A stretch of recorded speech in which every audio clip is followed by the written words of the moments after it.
Oh no. Well, I'm sure somebody would have interjected at some point. well, my stream's live now, so you're welcome to go ahead. I mean, that would break toss like 100 times. But welcome people to the archive. I just started mine up. We got a little bit late just because we were having a little bit of a pre-podcast that you can see on Kuuretsu's VOD if you ever want to check it out. Don't do it. It's a trap. Don't come check my VOD out ever. It's a train wreck. Oh, Kuuretsu's great. Hi, man. You Better make it than sound so mine. appealing. I don't do anything with the VODs but download them for the archive. Henry always keeps it. Carnes is our electronic stenographer. Pretty much. It's not an inaccurate statement. I hate my voice. I have to mute Carnes also. Horrible. Yes. Oh, yes. But, welcome back to the stream, people. Nice. Henry's decided that he's gonna stay under the table now, and I can't really do anything about it. Is he Don't have in the a way? sub-tape camera. I do not have a sub-table camera because it's awkwardly by my feet. I mean, some people. Never mind. Oh, God. You gotta pay extra for the feet cam. Alright. It's a top-tier subscription camera. See, like, I can't... He's underneath the table. Like, I literally can't point... He blends in with the... You can kind of see him. Kind of. Not really, because he blends gotta in with get the a- carpet. You gotta get like a ring light for under there. Too. Yeah, that paw. The one paw. The one back paw. See, if we get enough donations, Henry will come out from under the table. I don't think that'll be the case. No, but if you use 900 of your coup points for treat and ping Kuuretsu, it will. Oh yeah, that's right. I owe you a treat. Sharon. Yes. Damn it. I'm getting emails from Humble And, Bundle. and if streamer forgets, don't forget to riot in her chat. Henry deserves all the treats. Go.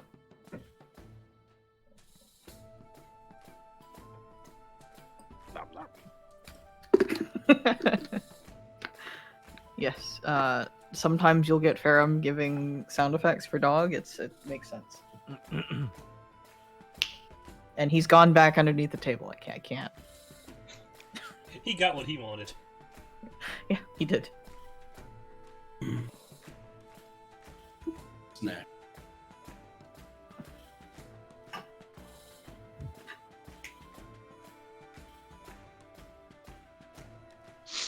Alright. Well, is everybody ready? Yes. Good and Yes. live. We got Rubik, You. Jay, Yep. Eric. Turn you on. Eric, you're a little quiet. I don't know if you can get a little closer. I'm gonna turn you up on my end just 'cause Hold on. I realized that. Better? Nope. That's Decently better. Much better. Yeah. Wow, yeah, that's a whole big difference there. All right. So we got everybody here. Thanks everybody for joining in. We will do some slight introductions really quick for all the characters and players. We'll get right into it. It's 8 o'clock. So the question now is, does everyone have their intro written at least? I think the one we're waiting on. I just got Eric's. I don't know if Eric wants. We can read them, Yeah. but Yeah, that'd actually be a good idea. Yeah. Track that down. on the spot right now. Oh, I just saw your DM from Discord, by the way. I forgot. Which one? Frosty thing. Oh, okay. I'll read that after. Yes. I can read. I have to open the Google Drive quick to get mine. wasn't prepared for the test. Pop quiz, let's go. Pop Right. quiz. Who I can't find wants my to... pencil. But you can only write in pen. Damn it. Or number 3 pencil. Number 2 doesn't work. It doesn't read on Mechanical the pencils Scantron. only with hardness of HB. Look, this is a proper exam. You must use crayons, and they have to be burgundy. Oh god. Is Weo here? Don't say that. I don't know. You can still feed them. You'll get a demented panda from the coal mines coming to take your crayons. What the fuck is he talking about? Nothing. Don't worry about it. I have no idea what the fuck you're talking about, so that Yeah, it's left field it's for me. It's okay. Sounds like something the bone collectors will have. Don't forget, we're the good guys. Right. We're totally the good guys. We're definitely the good guys. Well, if everybody's got their backstories up, we will start off top and down, starting with your card. I have the intro that I have written. That's what we're using, right? Just to double check. Yes, Yep. sir. Bashir's father hatched him from an egg that he found abandoned in the forest. Once he was old enough, he left his home to find his original clan that left him behind. After climbing up a mountain and making a friend, he found himself in the Ember Forest. He spent many years looking for his clan, or his mother. After a while, he lost all trace of them, and in his despair, he resigned to living in the forest. During this time, Bashir protected the forest home from bandits, rogue druids, and logging camps. It was at one of those camps that Bashir heard of a clan of kobolds that looked like him near the Ember Citadel. Unfortunately, when Bashir arrived at the Citadel, he was imprisoned for trying to stop a guard from beating a citizen. He was saved by the bone collectors and decided to stay with them so he could use the resources that they have to find his clan. And that's what I got written. Works. Mm-hmm. Mm-hmm. I'm also, for those watching the stream, yada yada, I am Lord Kira on Twitch, Twitter, Discord, although Karn's in the, obviously in this Discord, and YouTube as well. The YouTube archive is what I'm going to be working on this coming week. So, Hell yeah. look forward to that.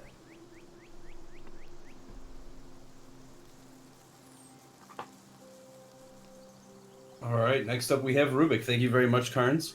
That was very well done.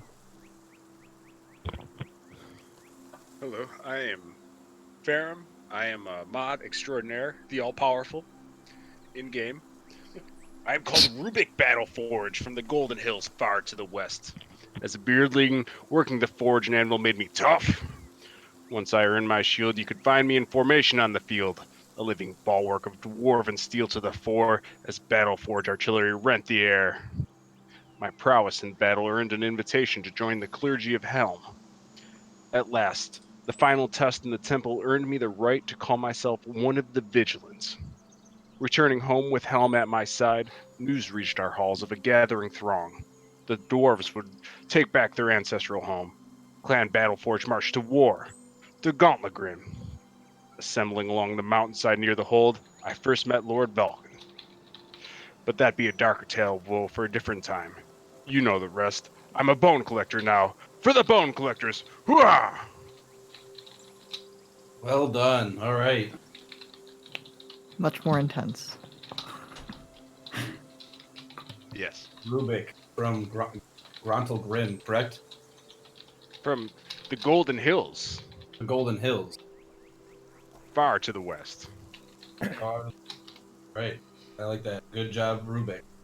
Next up we have Jay, who's still working on his story, but he can at least go over his character, a little bit of his name and character, a little bit of what he does. Everybody loves to hear that. Hi, I'm Jay, and I play Scritch. He's a goblin cleric, a devout follower of Skirt. He likes to ride around on his trusty steed Jack. I think that's about it for now. Where does Scree fit in then? Oh yeah, and You know, he's got his awesome warg scree that I definitely don't ever forget about. Nice. Hell yeah. Burn to heathens. All right, and that is great. We have Kuuretsu. Hi, I'm Kuuretsu. I'm also one of the people that stream this, and no, I'm not going to DM Farum. But I play Rask.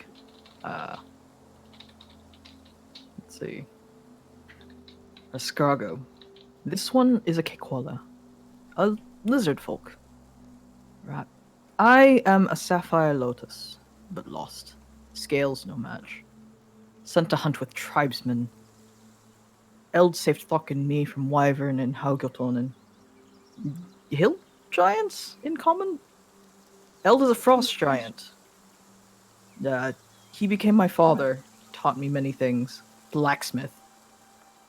Schildgravir. Taught with fear. You would say how to live. Lord Vulcan had father's respect, and therefore mine. I followed. Joined the Bone Collectors, and now I'm here. Woo! Yeah. Well done. I like that. Mhm. That was tough, especially with the way Rask Yeah. His mannerisms. conversates. Yeah, that was really well. Good job, Kuuretsu. Mhm. Thank you. Next up, after that, and also thank you and Carnes for your awesome streaming and archiving. It's a pleasure, honor. You are still cutting out really hard for me. It's still Yeah, really? bad. Yeah. Mm-hmm.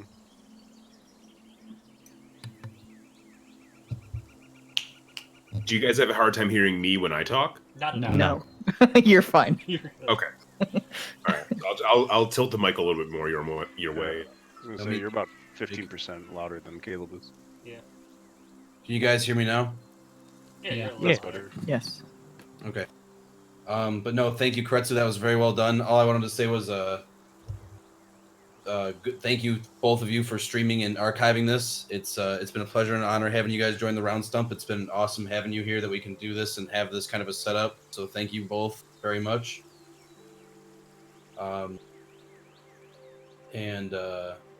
Yeah. Next up we have Phoenix Aerie. I play Jack. I was created in Lanton, a home I loved. I forget the day or the month, but the year was 1385. The skies were covered in strange dark clouds. The winds and waves acted in a manner I had never seen before. My platoon was coming home after completing our mission. When we returned, we found what was left of our homeland, desecrated by a catastrophic tsunami. My human captain was lost, likely dead, along with everyone else I had ever known. Lanton never held much joy as it did before. I decided to depart on my onto an adventure to a new land called Zaldine on my own. After landing, I came across this very strange humanoid named Vulcan, who is leader of an adventuring guild, so-called Bone Collectors, and the rest is, well, history. Well done, especially with the cup. That was a Yes. Very, very You have good my addition. praise, sir. It's my protein shake cup. It's the only one that works. there we go. See, I use a Praline can when I talk as Carnes. Yeah, I tried using like a metal cup and then like a solo cup, and they just weren't giving. Nah, they don't get that like tinny effect. It's more like Yeah. metally. I Yeah, tried you using should like use a a tin can. can, like a can of beans once, and it didn't work either. Have you tried like a jockstrap cup? I'm actually fresh out. I sent all mine through eBay. They sold for a really good price though. Gotta get those vending machines Uh-huh. filled up.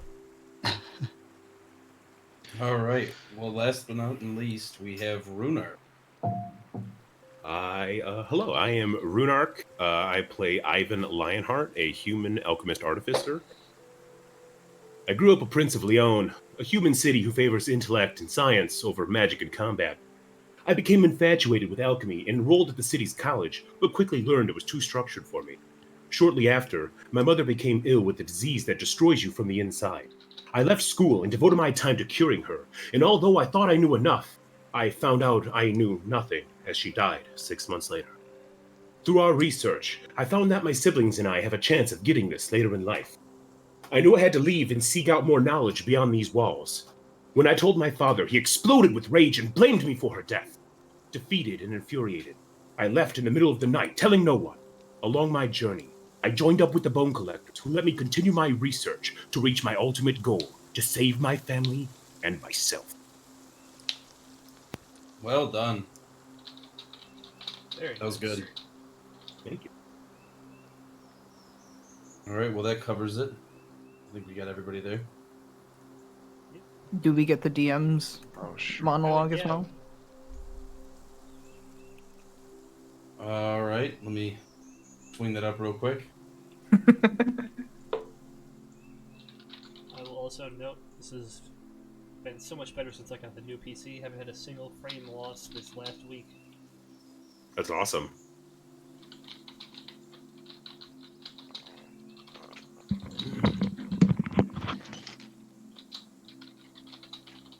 All right, well, this is the one I recorded. It's still, I don't know if it's gonna be the final thing or not, but welcome all to Round Stump Gaming's homebrew campaign, The Journey of the Bone Collectors. Set in the world of Faerun, there exists a small continent southeast of the Great Sea known as Zeldine, a magical and wondrous place where the plains have converged and the land has been overcome by chaos. Our adventures take place within the mercenaries known as the Bone Collectors, a guild known in the land to be at the forefront of battle to save Zeldine. A young Azimir named Vulcan amassed a large following of loyal heroes that stand at the ready to fight for his cause. Lord Vulcan rallies and calls all for justice, for adventure, and for freedom, not only for Zeldine, but for the entire realm of Faerun. And scene. Yeah. Nice. Fade to Love black. It was And that we're good done. that you had End to of fade to stream. black. All right, session over. Good night, guys. It was fun playing. All right. So Wait, we didn't get any XP. Wait. Um, you guys will get a friend XP. It's even better. No, I'm just kidding. It's That was kudos. like Shroot Bucks. It's Yeah. kudos. Yeah, It's like sure, but it's just like Shroot Bucks. So we will actually now roll for initiative from one of these amazingly awesome players to give us the kind of retake of what happened last time, since it was a very role play heavy session for everybody. It seemed everybody had their own little shenanigan, or was doing their part one way or another in this little fort of Karax. So let's get those initiative rolls in, and let's see who's going to go over that. Alright, I spent a good time fixing Bashir's sheet, so I hope this works. Yeah. Still visible, right? Bashier. Yes. Bashir. Bashir.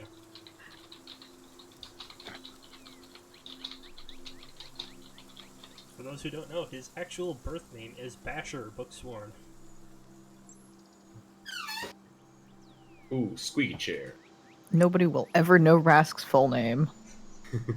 Because nobody cares. True story. Hi, Henry. All right, we got everybody's roll. We're missing... I Ivan? didn't play that Oh, that's session. right. That's right. But we're missing... Scritch? Yeah. I don't remember, so I'm passing. Okay. Screech. Screech! Saved by the Bell. All right, so Bashir, you will go over for initiative, so please take it over. I'd actually be willing to defer to somebody else, considering that I've been doing it quite a lot, so I'd love to give somebody else a chance if they are willing. That's very You're honorable. gonna do it, and you're gonna like it. That's very honorable of you. If you'd like to, the next player up would be Rask. Wow, that goes from a 22 to an 11. That's a really big difference. Right? We have a lot of initiative people around here. High dex. Yeah.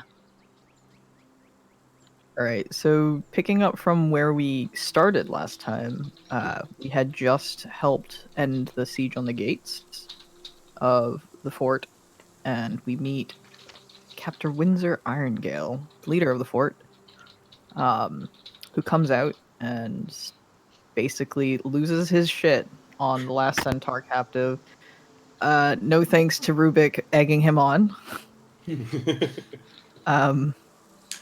Bashir and Rask step in to keep him from killing him, the captive, and we succeed. And they are the captain is kind of pissed at us, but the rest of the fort is happy that we helped out and we basically saved them. They were not doing super well. Yeah, they see you. They all kind of know now why you're called the mercenary heroes. Yes, they didn't know that we were the heroes at first, though. No, not until after the battle was done. Yes. I mean, Rubik did scream for the bone collectors as he jumped over Right, the wall. But they didn't know who the bone collectors were.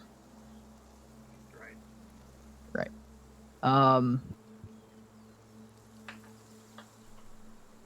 Rask collected the fragments of the bow and then a horseshoe necklace that was on the what was presumed to be the leader of the centaurs for this group, the female centaur that had a bow and seemed to be like somehow a lead, that had a horseshoe and then like a kind of a description, not really a description, a word that was probably their clan name and also their symbol.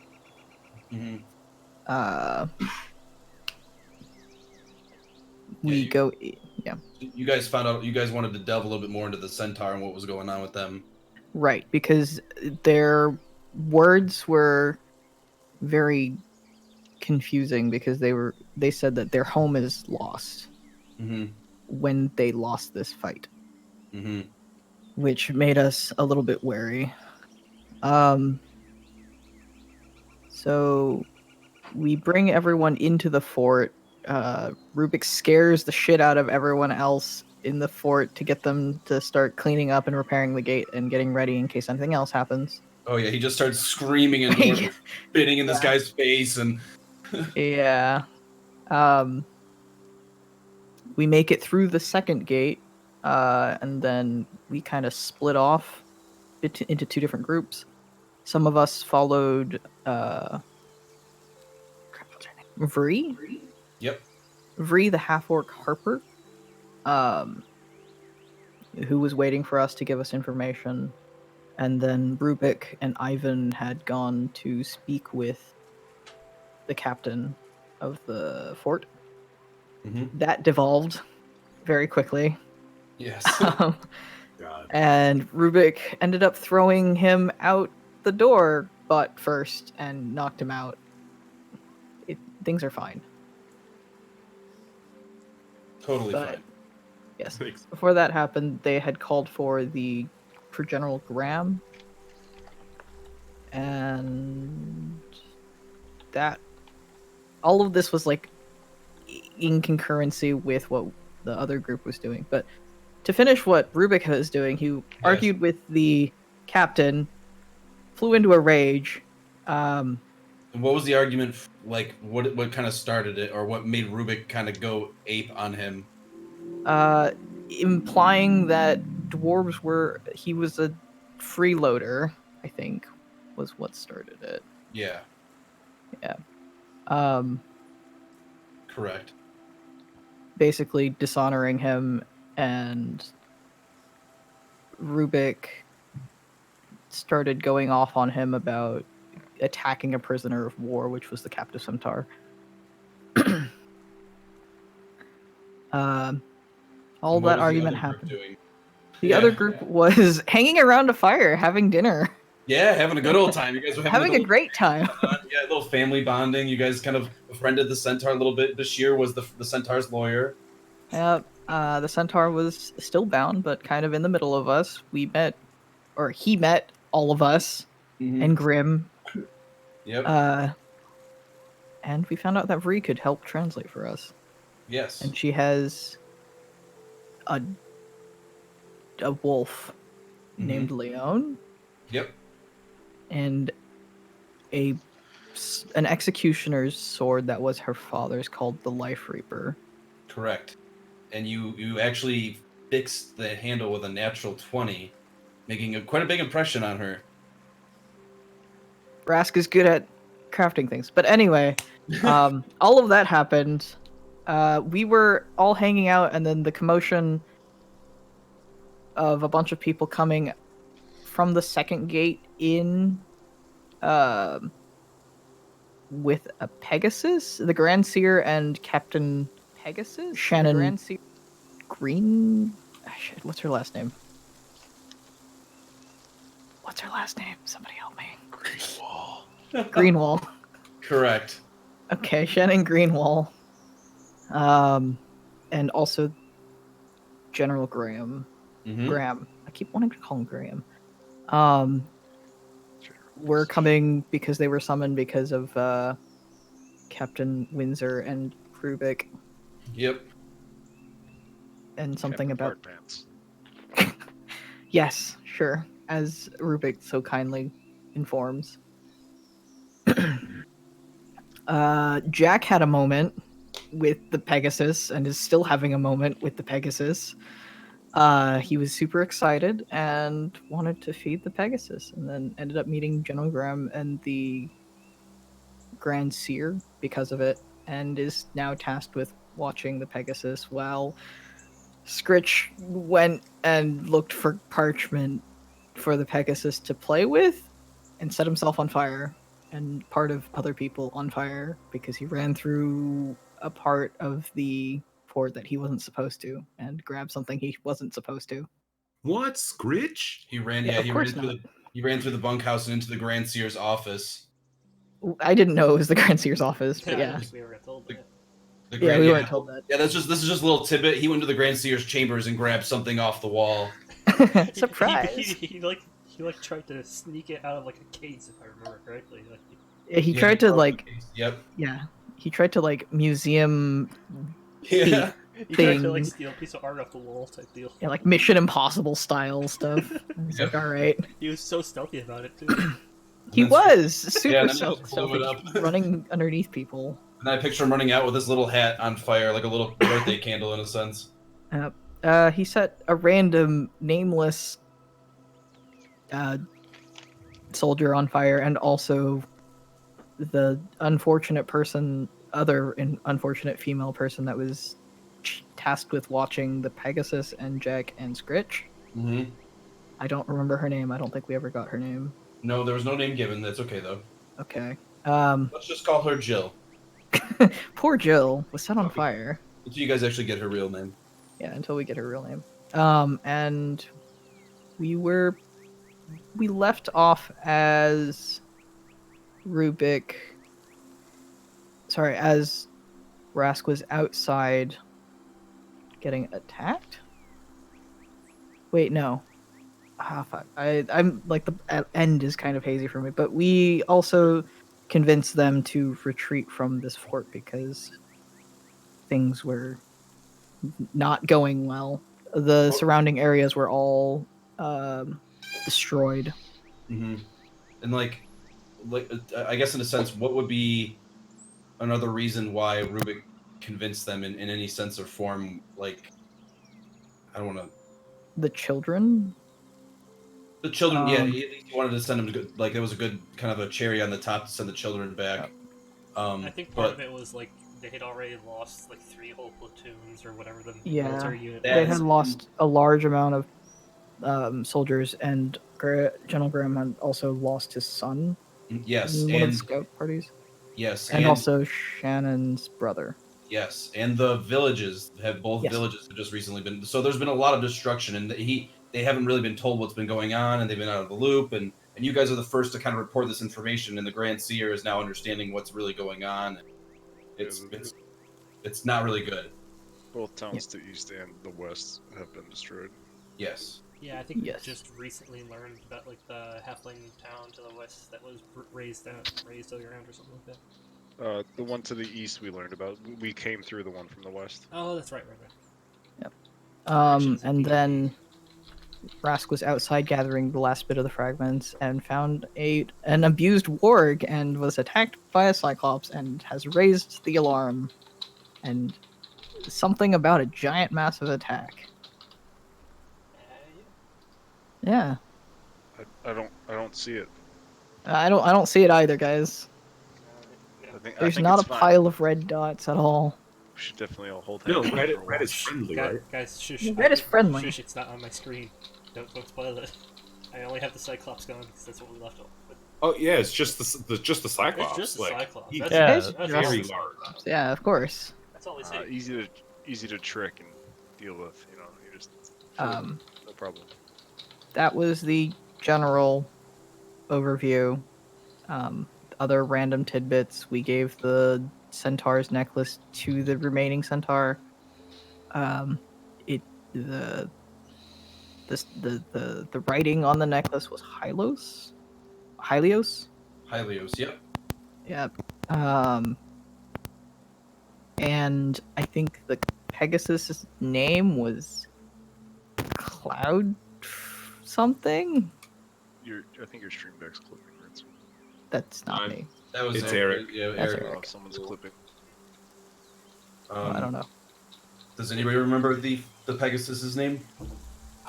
It's like Cloud Jumper, I think. But I might have it in my notes. Let me double check. Oh, God, I don't want who to remembers Minecraft, I wanna the check my obscure notes. fact?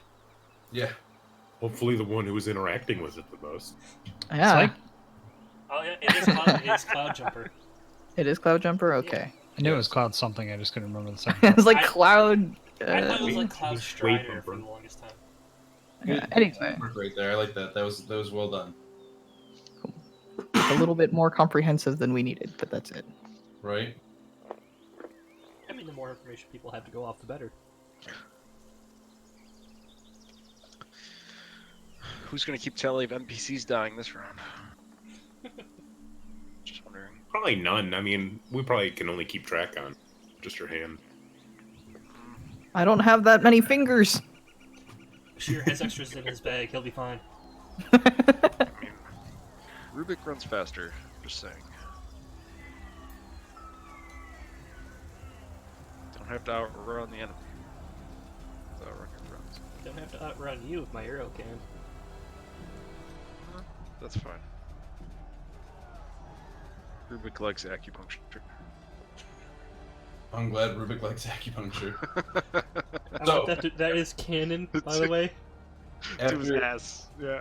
after that wonderful initiative, thank you very much, Rask, for that, and thank you for helping Carnes as well, and Rubik for the whisper.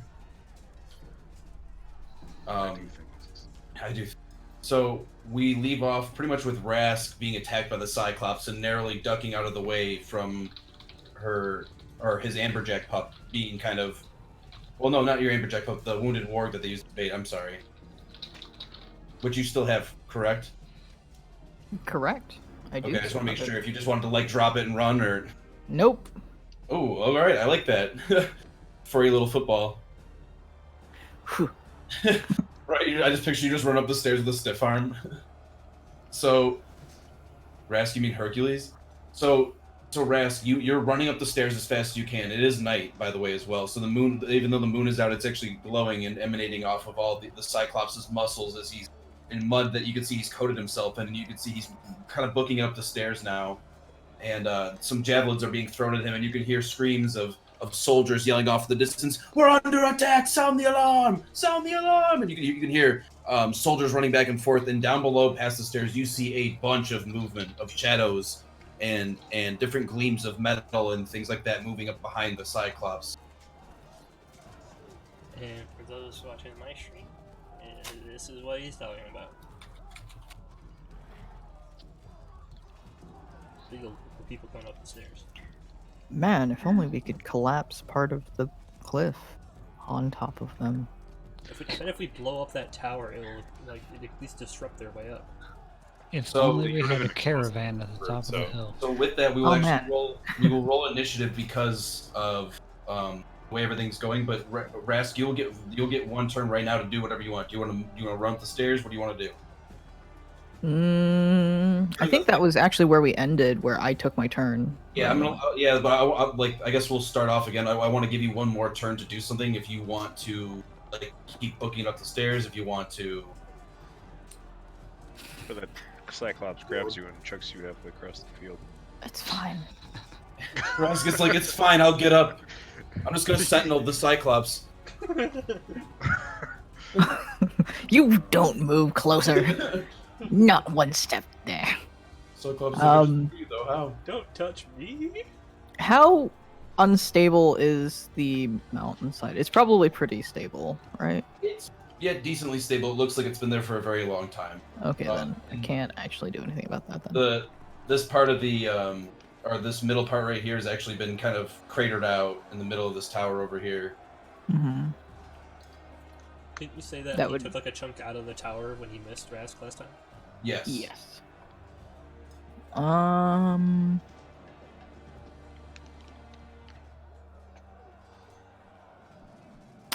Rask is actually just gonna book it. Dash. Would it be faster this way?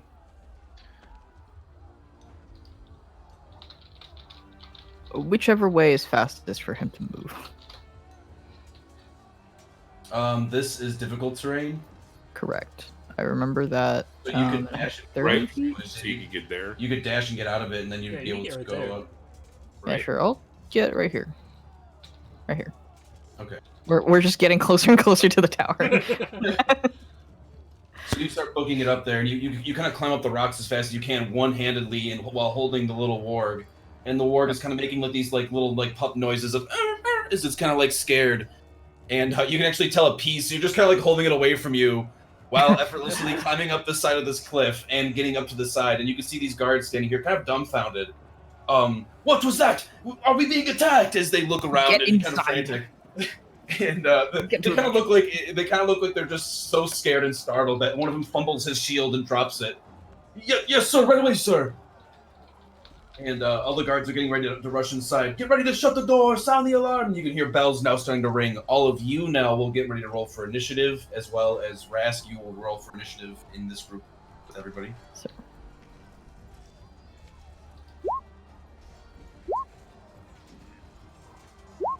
Woo. I should probably just select. hey, I rolled well. I rolled above a 10. And You don't have to drink then. Shit, I need to drink. Someone want to type up the Yeah. order for Yes. It You would did better be. initiative for the intro than me too for combat. Yes. Rubik's Slabs. Rask, Jack, Ivan. Well, Ivan and Rubik have the same. So it would be Ivan, then Rubik, then Scritch. Bringing up the rear. I was gonna say, Oh, Scritch. I missed Bashir. Bashir is right after Rask. Yeah. Yeah. Sorry, I just like skipped over it because it looked different. I'm If it's that sorry. big of a deal for people, I can just roll like I have been before. No, you're good. Alright. It's fine. What- it's whatever actually people easier to are more read. comfortable with, I wanted to stick with. It's very it pops out and kind of grabs your attention. I just skipped it because I was looking you for the just same skip over it. things. Right. Right. My bad. I'm sorry. No, it's all good. How dare you? Bashir just like sheds a little tear and then wipes it. He's like, "Let's get into this battle." All right. So, all of you hear the warning bell going off, and you actually hear this loud explosion of just a crater of almost debris flies, and you almost can all see it within the moon's shadow and light off here in the distance at the front of the fort. Telling exactly where the sound's coming from is you can hear a loud scream from the cyclops. You can hear "Whoa!" as he just bellows it out, and it enters the countryside as it just echoes throughout miles of territory throughout this, not only Fort Carrax, but probably even back to the village of where you once started from. You can tell the soldiers are just terrified, as some of them even kind of frantically drop what they were doing or stop talking. Starting off with Rask again.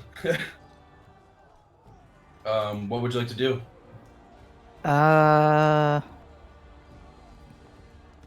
it.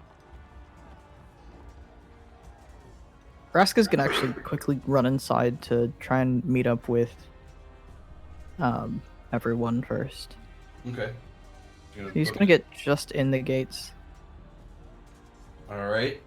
So Rask books it up the stairs, and you can see you're just like almost rushing past the guards who are now starting to follow your back as they're just terrified. One of them even seems young enough, and you can see that he seems like he wants to see what's there. As the other guard says, "Come on, you stupid boy, come on!" And he grabs him by the scuff of his shirt or his tunic and kind of pulls him inside. You're gonna get yourself killed. If Rask could have, he would have dragged someone with him. Okay, inside. you can grab that boy if you want to, real quick, because he just looks like he's actually walking towards the path. So I'm just gonna Rask is just running, booking it past him, grabs him by the collar of his shirt, and drags him inside. All right, so you drag him inside. Wait, I can fight. Hold on. And you see he's stumbling back. Come on now. You can die. And I'm just I can be a hero just like you, though. And he kind of tries to grab your arm, and you can see he's so weak compared to you that he just stops and just I'm sorry. I'll listen. Heroes don't die. And then I kind of drop him. Yes, sir. Work with the rest. He lowers his visor. You can see he's embarrassed and he's kind of blushing, but you can see you taught him a lesson. Roll a persuasion check really quick though. Okay. See what kind of profound impact you have on this boy's life. Man, negative. Ooh. Oh, 19. Wow. Okay. You see that the boy listens to you, and even some of the soldiers are inspired by what you say that are around you. And the heroes are here, the bone collectors. There's no way we can be defeated. Here, yeah, and they all cheer around you, Rask, as you actually excite them.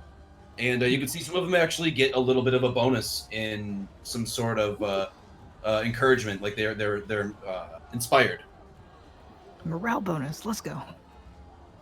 And after that, after you drag the young boy and teach him a fatherly lesson. As someone who's probably as young as him, or if not younger. Yeah. Yeah. It's fine. It will now be, let's see, Bashir's turn. Bashir the Bush, what would you like to do? I assume Bashir hears all these bells and people yelling, right? Oh, yeah. And you can see Grim and Vree and the centaur are very startled. Just a reminder that Rask actually did have the thaumaturgy that shouted that they were all under attack, so everyone should be able to hear. Yes. Okay, so everyone. Yeah. Alright. What is our situation with the centaur right now? I believe we have him tied up to the side of the house or something, don't we? Correct. Yeah, he's actually tied up around, tied up through the window. There's a metal bars that are there. He's tied up through there. Grim looks to you, Bashir, and he says, "Quickly, we must move, my friend." And he's going to grab his repeating crossbow out and kind of unsheath it and throw the bag back into his backpack. Bashir is going to hold his hand up to Grim. Watch the prisoner, friend. Make sure no harm comes to him. I fear he may have some information yet left inside him. Best for you to hold back and be the back guard as well. Roll persuasion check. Oh god. Why does Bashir keep doing this with his charisma? That's my top stat. Persuasion. That's a 2. God. You do well. So you see that Grim looks at you and he says, if I recall correctly, you're just a little lizard in a bush. The last time I take orders from you is going to be never, until you are higher rank than Rubik. Rubik's my commander-in-chief, and I'm going to go help him in the fight. This is my chance, you see? And Grim's going to start hobbling off with his limp leg. Bashir. So, Grim is human, yeah, right? Yep, Grim is a human. He's an older human, and he has a fake leg, very stubborn. He's your guy. He's the wagon driver. He's very experienced. I just couldn't remember what race he was off the top of my head. I can't remember if he was elven or not. Bashir's gonna look at the centaur and then Broken Sylvan, just be like, "Stay here. We'll handle it."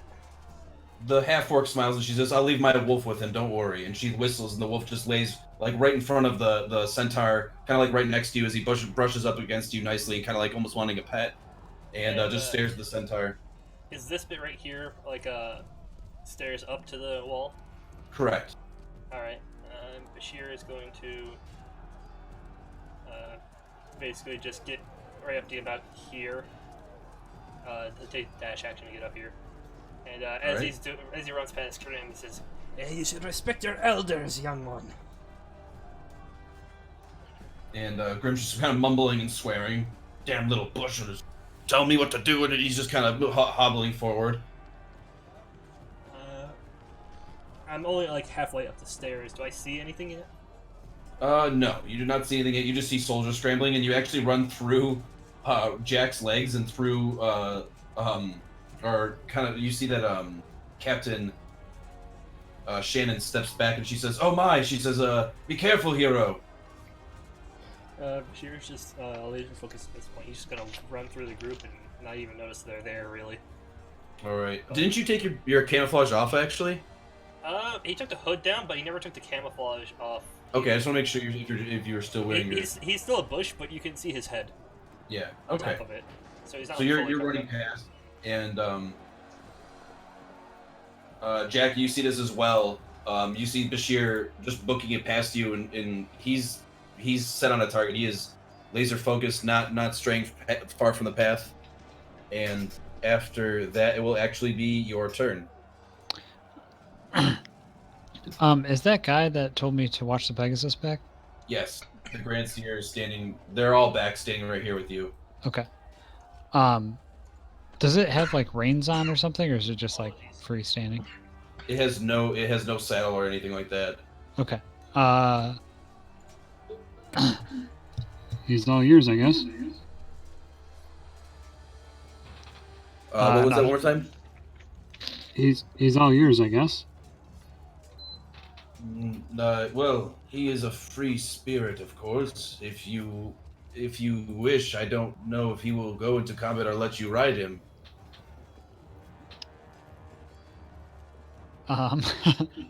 Okay, Jack will try to jump on him real quick. All right, roll an animal handling check. Well, this worked out last time, right? So, burnt. The Pegasus instantly gets startled and runs over past near the Grand Seer and just hides. And you see the Grand Seer just says, "Shh, it is okay, my friend. He is a good one. He is a good hero. He wishes to help us in this time of trouble." Oh, it's okay. It's probably because I didn't get him any parchment. And the general just kind of laughs and says, "Excuse me, warrior of the Bone Collectors. Tell me, what do you think our strategy should be, or should we talk to your Lord Rubik?" I would talk to Rubik, but I would attack the big one. The big one. All right, that's good advice, I suppose. And he kind of looks at all of his soldiers and he says, "Hurry, soldiers, gather! We're being attacked." As he looks over to General Shannon, he says, "Take the front wall. I'll gather the rest of the soldiers and boost the platoons past the second wall." And she's going to nod to him and bow. "Yes, my lord." For Warrenheim. And they both give the Warrenheim emblem, which is it's kind of like their fist and kind of like a bear claw, like where you curl your fingers like over to the second knuckle, and then you pad your chest over your right, like you take your right hand and pat it over to your right shoulder. And they both do that to each other just to kind of show respect and honor. And she's going to begin to go to the wall. She's going to go up here as well. Are these stairs up? Yes. Okay. I'm just gonna run here, I guess. All right. Do you want to dash? Sure. So. I'll move over one. Yeah. Yeah, I was gonna say right up next to her. All right. And you and Shannon start running up and getting into position as the rest of this army is coming. You're not really even sure what is approaching. How tall is the Cyclops, by the way? You can see him now. Well, you can kind of see him. He's in and out since he's down the mountain a little bit. The Cyclops stands at 30. Hold on. I was gonna say, would we even know about the Cyclops being in the courtyard? In the inner Yeah, courtyard? you guys can hear him and somewhat see a shadow of him from the moonlight, but it's not really easy to tell from that distance. It was something large is there. He's lower on the stairs too. Once he gets up, you guys will be able to see more of him. You can definitely tell that there's something big there, though. Okay. Definitely giant looking. That's it.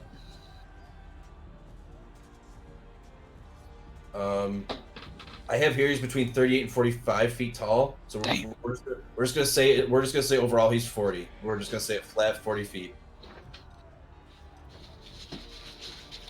Okay. That's the end of my turn. I can't do anything else. Okay, so you're booking it. It is now going to be after Jack. It will be Ivan's turn. And Ivan, you are staying next to Rubik right outside the stairs here. After hurting Captain Windsor and kind of making diplomatic decisions and helping General Graham realize that this fort wasn't the best idea and to try to salvage his men, but now you guys realize you are under attack right after talking about such this matter. This place is already under attack again. Is there another round of centaurs? I'll kind of like, I know Rubik doesn't know, but I'll kind of just like say that to him. You say that. You also see Scritch running as his hands are kind of still smoking from the fire of the parchment that he touched. Just take a moment and watch. As Scritch is running through the courtyard on like smoking and just. And you see your other comrades obviously up here running up the stairs, getting into position. And Grim running over to you with his crossbow, kind of mumbling, "Stupid Busher, telling me what to do." Grim, we could use your range. Follow me on top of the wall. Aye, now a sensible request, as long as it's okay with Master Rubik. I just nod at them both. I am going to bonus action Expeditious Retreat and then double dash. The game? Yeah. Okay. Is that you? No. Yeah, right? 60-60. Yeah. 60. You mean 90? Double dash? Yeah, you only get 90. Oh, that's right.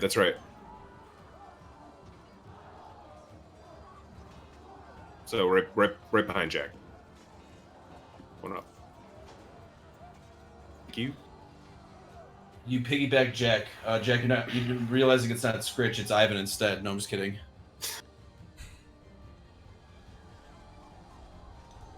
Do you plan on going over the walls? As I kind of say to Jack.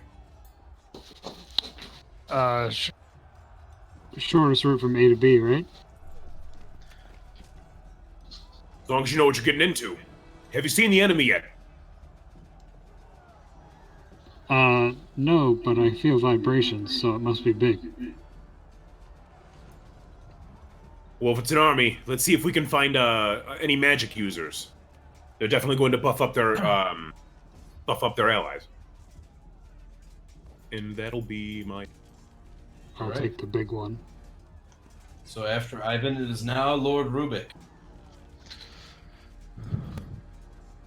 As this, all right, Rubik's just kind of looking around. He's looking over here towards Scritch. He kind of nodded to the guys to like they're doing what's obviously the appropriate action.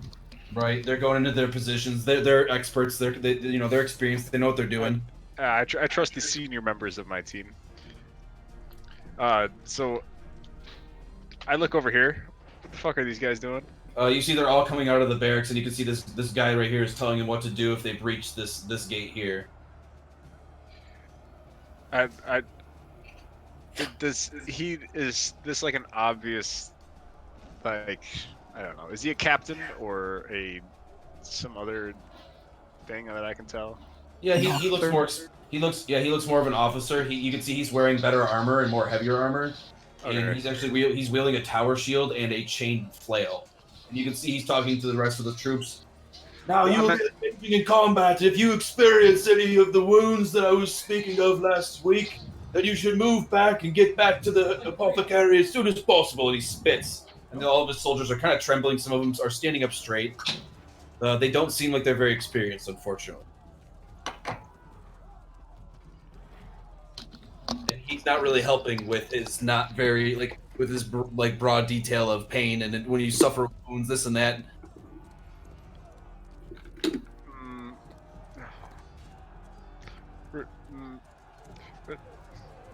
They're obviously greenhorns.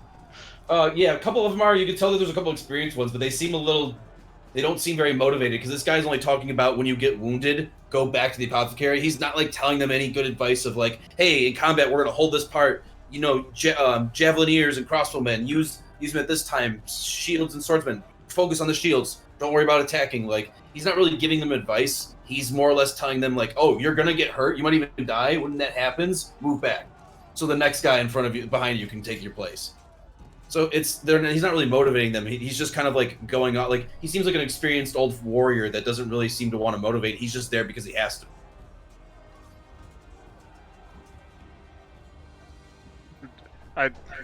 I take like 2 steps this way, or a couple steps. Okay. Like, And and you I just Rich, who's blowing on his hands, who still seems smoking, but he doesn't understand how. okay. Could you? Oh, you can't see my arrows anyway. Yeah, that was where I wanted. And then. Oh, where? I'm sorry. No, yeah, right there Okay. actually is. Okay. I had my arrows turned off because I was measuring things. He can still see your arrows. Oh, can he? Okay, cool. Yeah. Well, then ignore those things when you're not. Yeah. Anyway. Wink, wink. Wink, wink. No, I see anyway, you and Jay do it all the time. You and Jay will measure stuff out. I'm like, oh my god. I need. And it's need to know, you know. But anyway, I turn to him and say,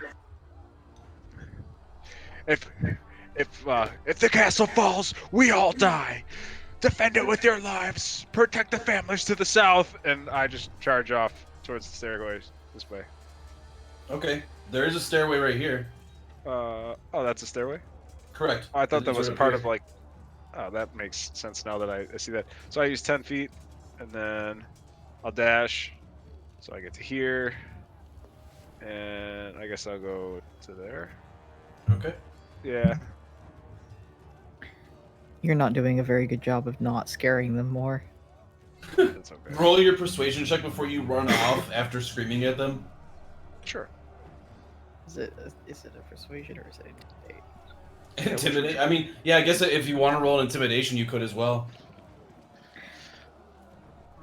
I mean, was it more scary to greenhorns? I suppose. Like, if the castle what was falls, your we're all dead. It's very Yeah. honest. What was your intention? Were you trying to be motivating or were you trying to be intimidating? I was trying to get their asses on the wall and not run. Get their ass on the wall, not run. So motivating? Okay, thank you. I heard 2 slow motivating question marks, so we'll go with the motivation. So we're gonna go with the persuasion check, Persuasion, fine. and that's how this DM solves his problems. He just asks his players, and they'll give him question mark answers. Thank you, guys. That was awesome. 17. 17. So you do actually inspire them. You actually see some of the greenhorns unsheathe their blades as you say this, and the general even gets a little inspired. Get your asses in gear, lads! And Laz says, "We're not here to die. We're not here to die. We're here to live." And he's going to throw his helmet on. "We're here to take this country from the centaurs." And he's going to raise his weapon. They don't really know your guys' expectations. They're still balanced off of theirs. So, that's what they've been using this for. So they're fighting. They have this intention of taking the land from the centaurs. Perfect. We're the good guys. We're the good guys. Is that our battle We mantra are the now? good guys. Our friends, Sometimes you meet people who are confused. And you just need to help them out. It's like an episode of Arthur, but with less blood, or more blood. Less blood.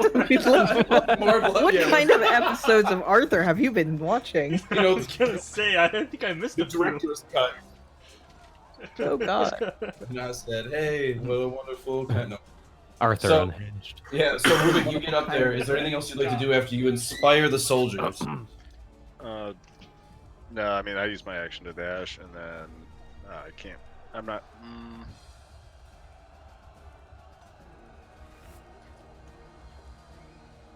Sure, I'll.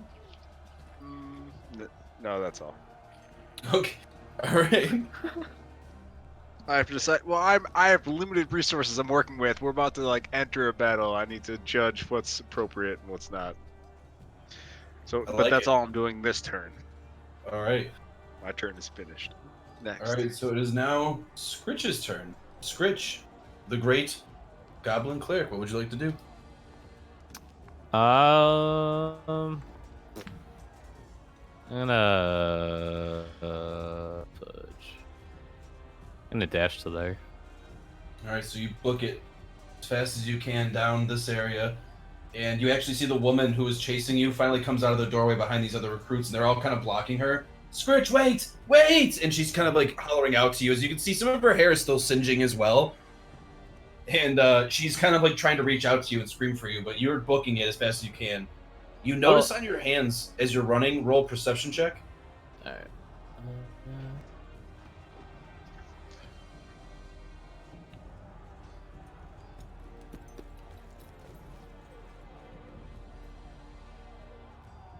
12. You notice on your hands that there are actually engraved marks almost in your skin embedded that are orange and yellow, and they're glowing. And you can see they're like swirls of different types of markings and runes that you've never ever seen before. And they look very weird and odd. And you can tell that they're still glowing, almost embedded into your skin now permanently. And they don't itch, they don't burn, they just look very odd, as if they are burning. You're kind of scared, but you're more worried about what's going on in this battle at the time. So you're kind of like doing both at the same time, blowing on your hands and running at the same time.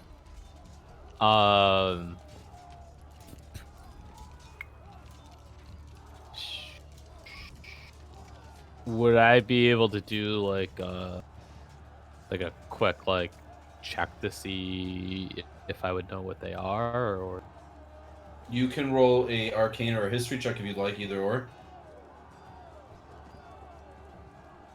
Okay. Which one would you like to roll? I mean they're both the same, so I guess I'll do Arcana. Okay. 12 or 14? 14. You can tell overall that there's some sort of maybe whatever burned off the scroll might have transmutated onto you or transferred onto you, and you can see that your hands are now sketched in some sort of spell, and you're not sure if it's a permanent spell, if it's just a one-time spell, but from what you can tell, these are runes from that parchment that you were looking at that you tried grabbing off the wall. Okay.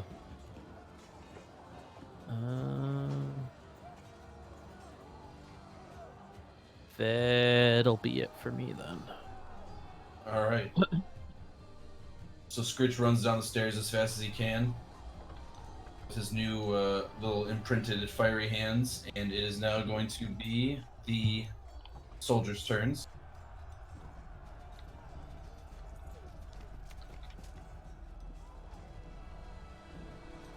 Vree is actually going. Actually, no, she'll go down.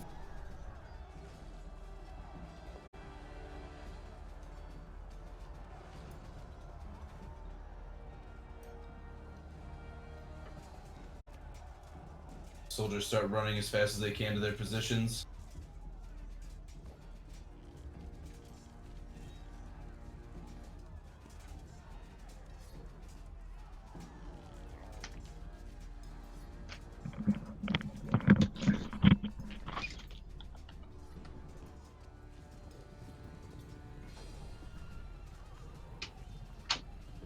Right. Up ahead, you guys all see past where you're all running to over the wall. You hear hundreds of footsteps, it sounds like, coming up the cliffs in the path of where you came from. You can tell just by the sheer number of what the sound is that this is a large army. This isn't just centaurs. It doesn't sound like the same as centaurs either. Those of you on the wall, you are witnessing what looks to be some sort of large, giant-looking creature coming up this part of the steps now, and you can even hear him kind of breathing and panting as he starts making his way up. And you can even see the guards down here now all retreating, following Rask inside. And the gate is shut now.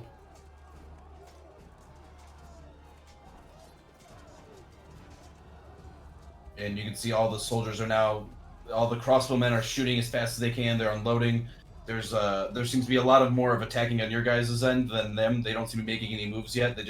Their first action was that cyclops, and then now they're all marching up there, taking a couple turns to get there, which is why I kind of took some time, because they weren't technically there yet. Just wanted to get most of them already imprinted, so we weren't waiting longer for me to put out a bunch of tokens and click colors. So we will get right into it. So we got the cyclops right here in the front, and he's going to move right in.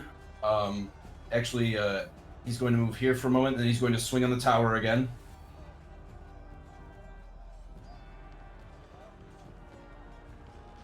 Natural 1. Snap. He spikes his club too early and he hits the ground actually way over here, and it gets stuck in the earth. And you can see that he actually loses his whole turn from that. Nice. As he kind of starts tugging on it back and forth as rocks and even the stairs right here are getting ripped out of the ground as this giant spiked club seems to be very stuck in the ground. And you even hear a soldier over here. She yells out and she says, "Now's our chance! Fire at his eye!" The rest of the army seems to spare no time at all, though, rushing right past him.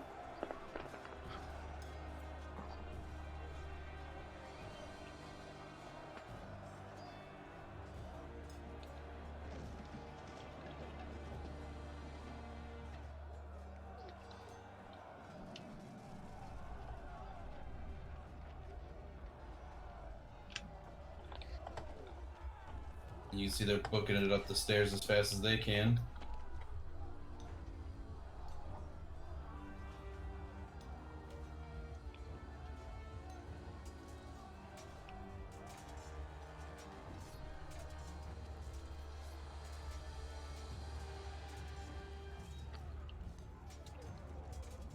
All right. So as they start to begin to move up, you can see that there are quite a bit of them moving up the stairs. You can hear them, all the footsteps just like thumping and bumping and beginning.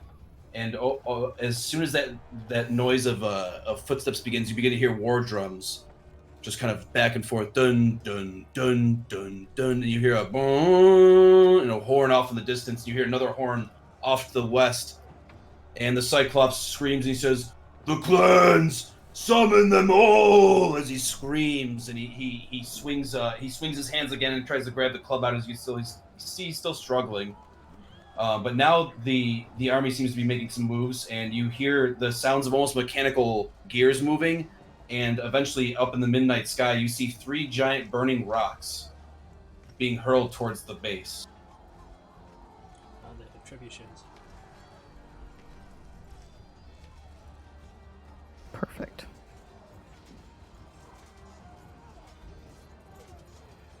Okay. So luckily none of them hit. You actually see one lands right here. Another one lands here. Another one lands actually right in front of the gate. I'm not seeing any. You might be on the wrong layer. Do you guys see any of the pings? No, I don't see anything. Oh, there it goes. Now I see him, yeah. Oh yeah, it was delayed. Odd. Let me. Right here. How? Yeah. Right here. How large are they? Were they? The crater, or they were about the size of about 2 foot tall and 1.5 foot wide. And they looked like they were made of like almost like weird mud and clay jugs filled with oil and feces and dead things Okay. that were on fire. Yeah. Good, chemical warfare. And you can see as Perfect. they're splattered, you smell a very nasty odor like starts emanating over the walls and even through the door over here. You even can see a pungent odor of acid and liquid rot kind of leaks into the door and is trying to seep under as the guards are all kind of gagging. Ugh, what is that? Ugh! And you see some of the guards even throw up a little bit. And Rask, you see this you see all the guards around you are just getting sick and kind of noticing this, and to you it's just you've seen worse in the swamps. Yep. And it is now going to be their other troops' turn, and you eventually hear another mechanical almost device eventually clip on here and here. Okay. That will be the end of their turn, and I will draw that out really quick for you guys. What's the fastest way up? Don't think there's a way up from that inner courtyard. Yeah, it doesn't look like it. That makes sense though, because this was supposed to be like another stop. Right, It is here. like the trap once they get removed from the first gate. Yeah, it's Yeah. a killing ground.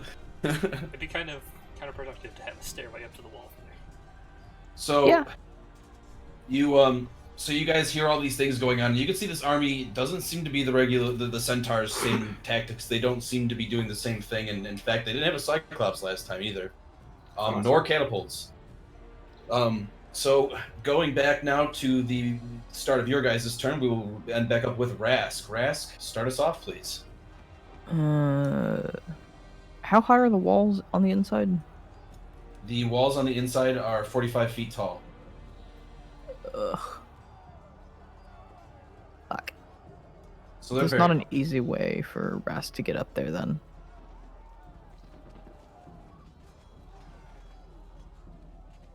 Because I would have to spend my entire turn to get here.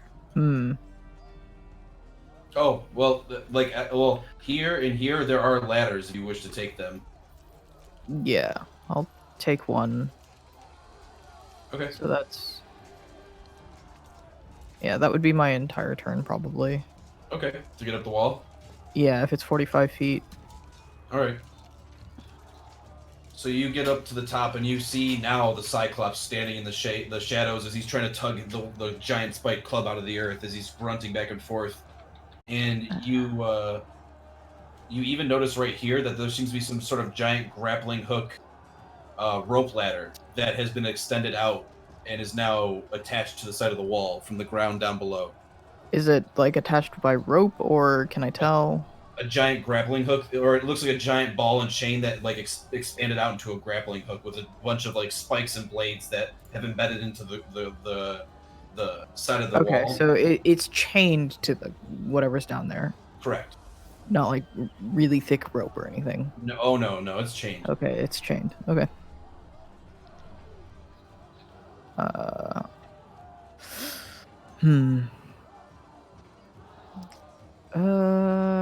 Rask will go ahead and end his turn there.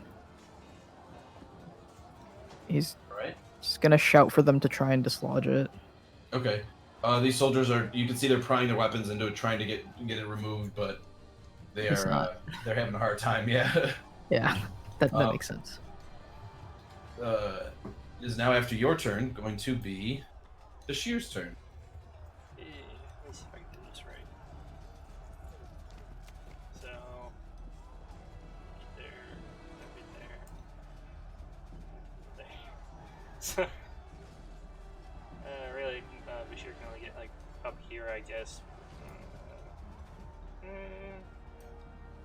Yeah, I guess I'll dash all the way up here, or just sort of run under people's feet again.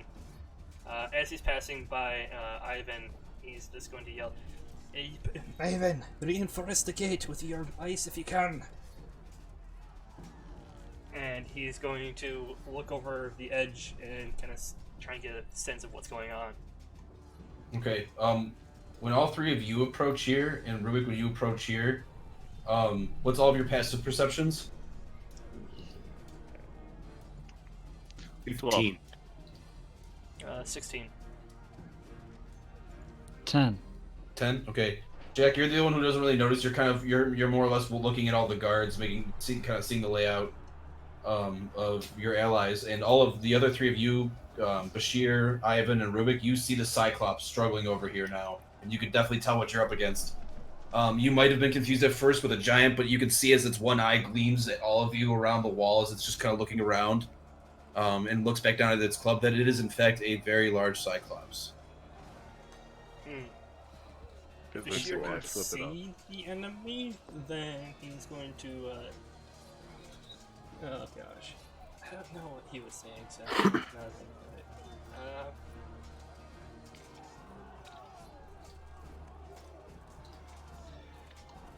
I guess he would try and psych him out a little bit.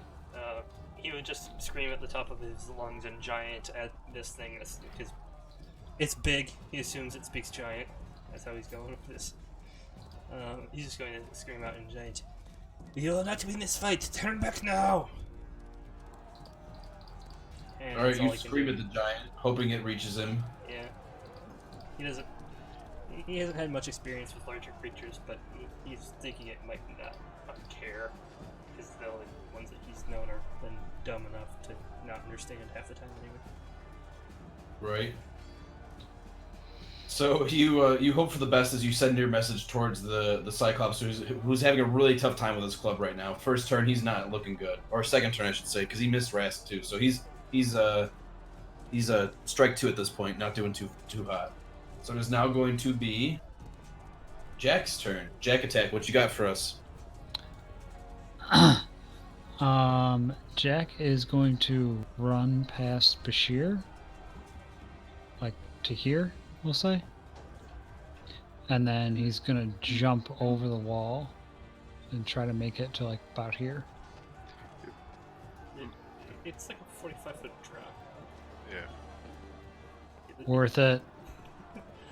that's 4d10 damage. Yeah. Not if I land it. It doesn't work like that. You're a falling stone. D&D physics says you fall at 500 feet a second, like immediate velocity.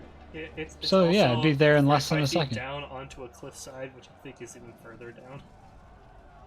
And jagged rocks. Yeah. Fine, be jerks then. I'll run this way, Good choice. and then I'll Let jump him off the do side. whatever he wants. Which way would you like to go? You're welcome to take it. Like I'm gonna like sprint this way, basically. Okay. Do you right Dash, click? if you will. So Do multiple arrows. I'd end up like about here. Okay, behind the other soldier there. Yeah. All right. So you get about there, and you can definitely see the Cyclops, and you begin to see spots of where the catapults hit, and they're on fire still, right in front of the gate here and over here now.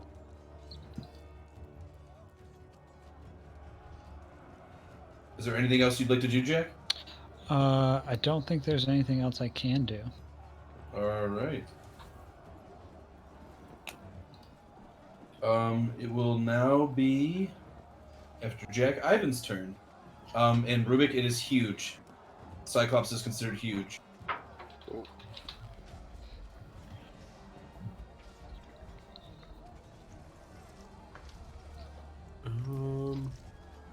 Okay. I am going to dash. I'll double dash here.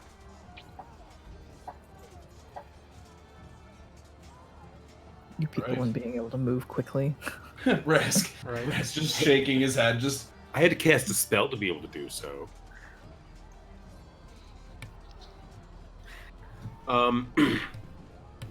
Did we see what they are? Cyclops. What's with him? Big guy with one eye. Can't see that far. Let's see if we can spot any spellcasters. And I'll just kind of like continue to run, but that'll be the end of my turn. all right. So you're kind of keeping an eye out. You can see activity over here, but it's they're kind of too lit and too low to see. Still.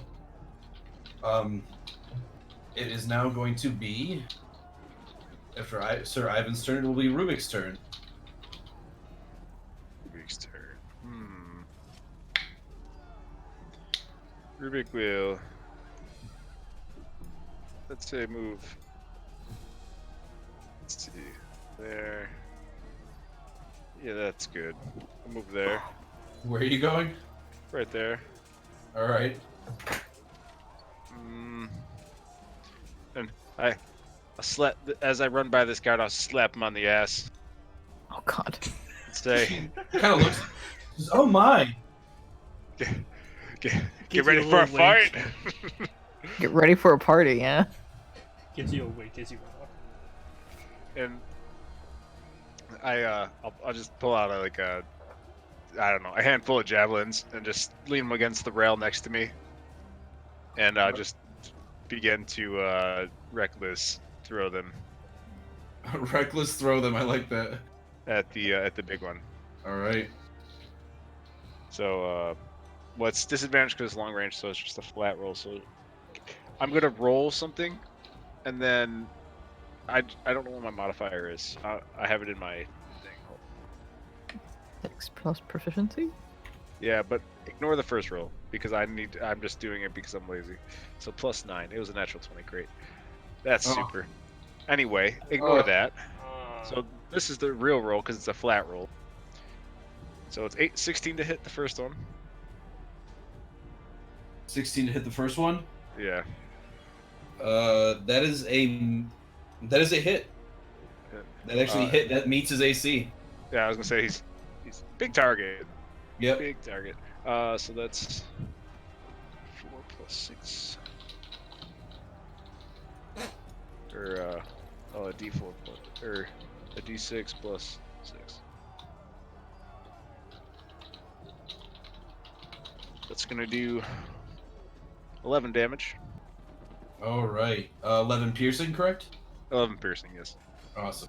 So you just whip the javelin off the wall, and this woman sees you do it, and you just give it all your umph as hard as you can. And where are you aiming for? Anything in particular? Just center mass. Like I just want to hit him. Right. So you launch it. You see, kind of disappears into the shadow, and the cyclops. Ugh! As he's trying to pull the club out, and looks down at his chest. And then I throw another one right away. All right. he doesn't Before it see even lands, you have another one in your hand. Jesus. 27 to hit. Oh yeah, you hit.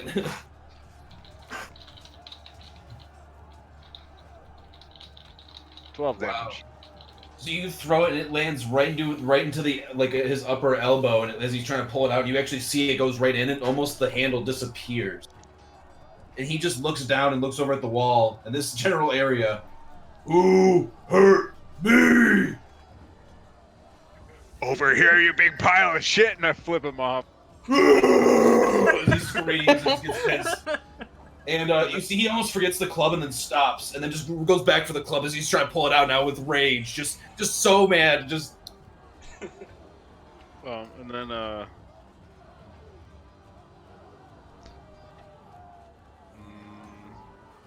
shit. No, that's all I'm gonna do for now. I don't want to spend my bonus action. All right. So after No. Rubik. Oh yeah. Do you want to do anything else? Oh no, yeah, that's it. I'm done.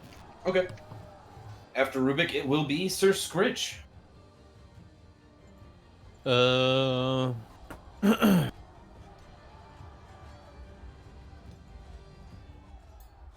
Gonna dash to there. All right.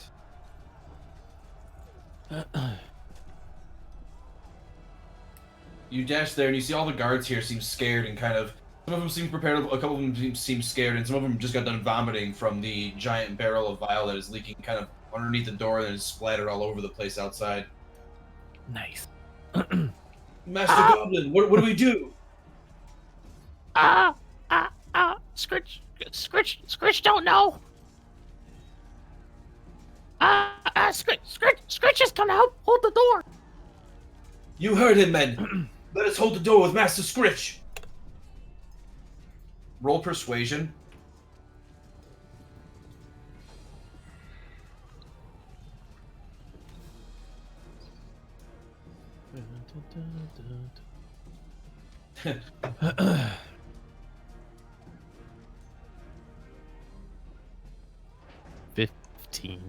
All right. The guards, most of the guards seem kind of rallied by you being there. They seem a little bit more at ease, and they also look up and they see a bunch of the heroes of the Bone Collectors running up above, and they kind of see more morale boosted, and they say, their Goblin Cleric is here. He will hold the door with us with his magic and might. And they all cheer as they all kind of move forward towards the door. I feel like they've been misled. This is the one I signed up for. As seen on TV.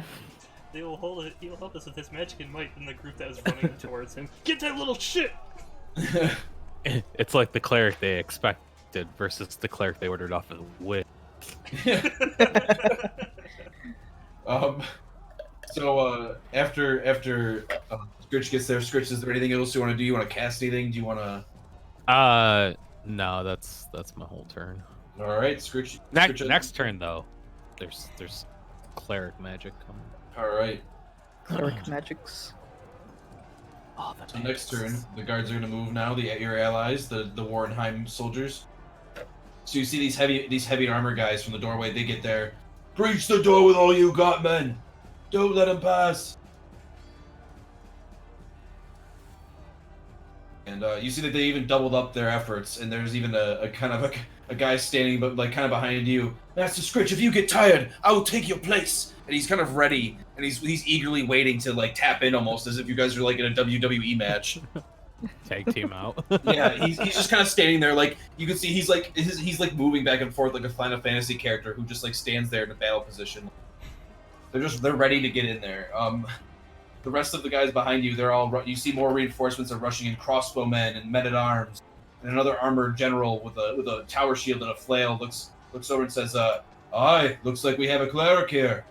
The gods might have mercy on us this day." And he looks up and closes his giant iron face mask over his helmet. He says, "Now then, move into position and hold the gate. We will not let them pass. For Warrenheim! For Warrenheim!" And they all cheer as they get ready to hold the gate with Master Scritch. It will now be the soldiers on top. I have a question, DM. Yes, Rubik. I'm quite far away. Does Rubik hear these things? What is your passive perception, Master Rubik? 12. I would say you can hear them. Can or can't? I would say, let's see here. I'm just wondering. Let's take a look. You're about 135 feet away. There is battle going on, yes, but I would say it's echoing down here in this area, and you could hear it. I would say you could hear most of that. I chuckled to myself. Worse.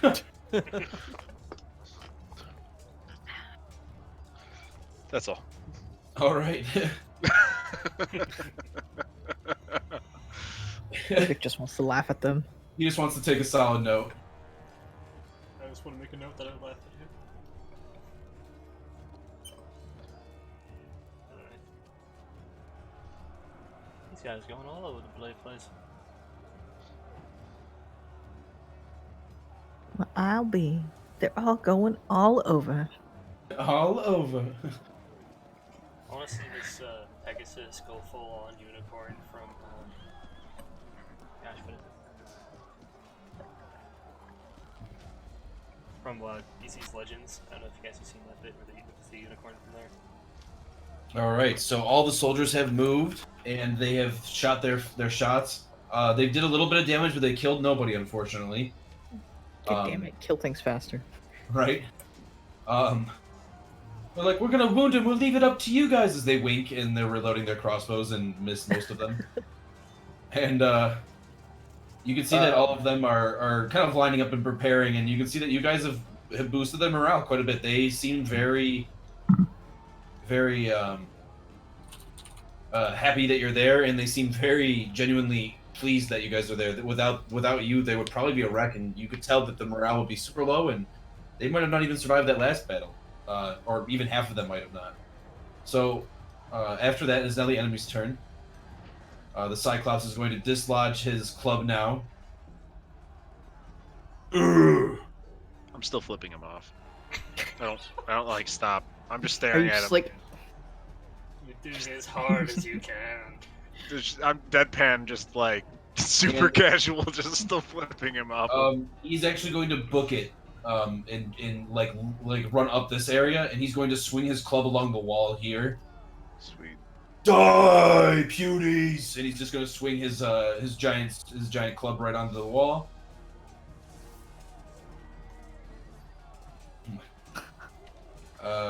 15. So he hits the cliff and the wall, but does nothing really to any of you guys.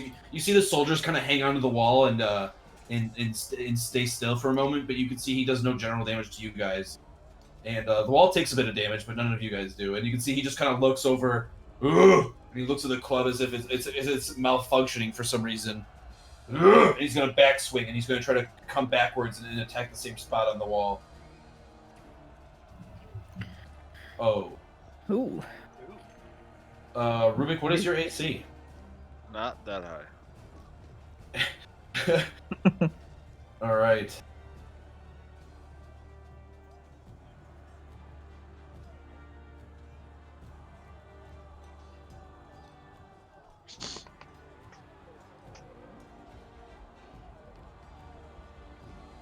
Sorry, ignore those first 2d. Oh no, actually, I'll keep those first 2d8s because they're both ones. Then I'll keep the other the 3 and the 1. So those are really bad rolls on his damage.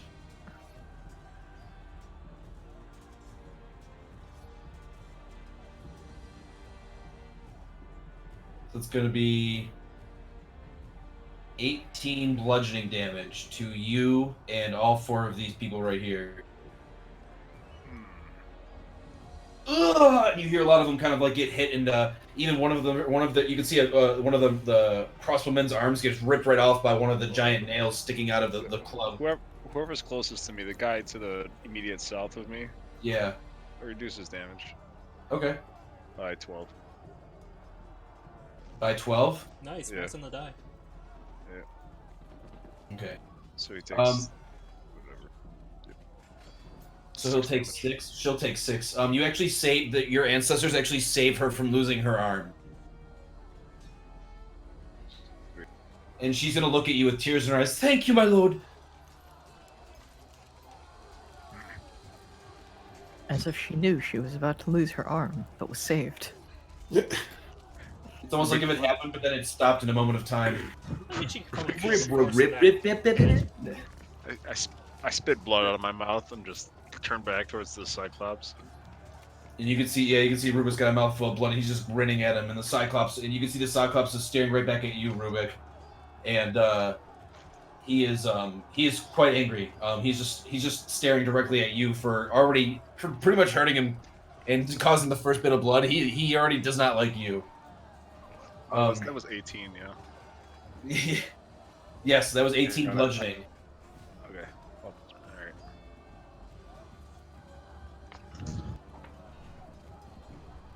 alright. It will now be the other creatures' turns that follow him behind. And as they're running up now, Rubik, you can kind of see them as well as Bashir and Jack. And you can tell that they are boar folk, or boarkin, as they are mostly called. Borks. Bork. No. Stop it, this is serious. It's serious. Bork. I hate you. I hate you.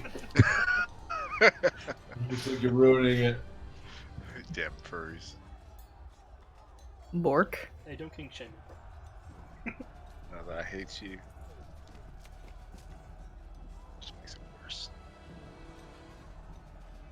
I blame Les. Yeah.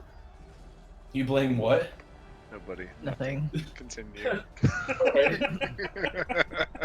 You blame a viewer that's not here. Okay. Yep. He's infected Alright. you. I've used Bork for a very long time. No, not the second part of that. Anyway, What? nothing. There was no second part to this. That's okay. Yeah, don't worry about it. I'll So- judge you in quiet. So after they all move, you see the catapults are reloading and getting ready to fire again off in the distance. And you actually see now that there are creatures climbing up those things, those ladders that were attached to the walls.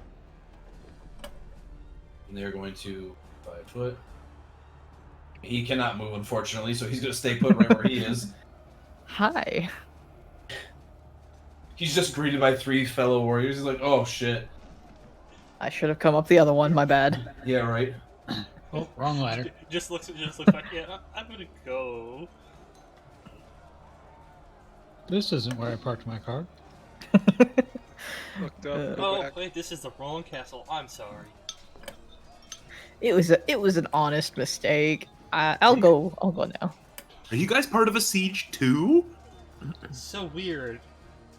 The princess is in another castle. But we're here to rescue a prince, a Captain Fart something or other from an angry dwarf. We're looking for Princess Bork. I hate you guys. Could you imagine? Could you imagine if somebody came out to us and asked or said, "We're here to rescue Princess Battleforge from you guys"? Gee. Oh, her? We killed her like 3 weeks ago. Was she royalty? Because I'm pretty sure Ruben killed her.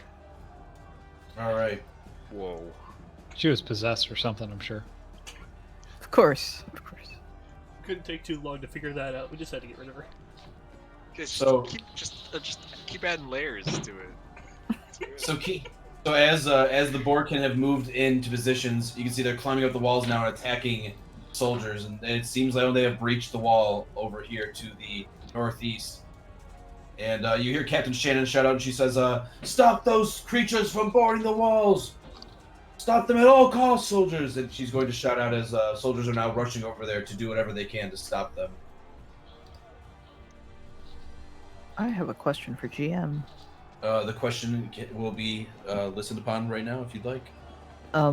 Do those, I guess, anchors look like Rask could lift them if he was large? Like, dislodge them? Yeah, you could try. You think you definitely could try. Like, if you're looking at it, you can pretty much get a good gist. If you give it your best leverage, you could probably pry them off. Okay.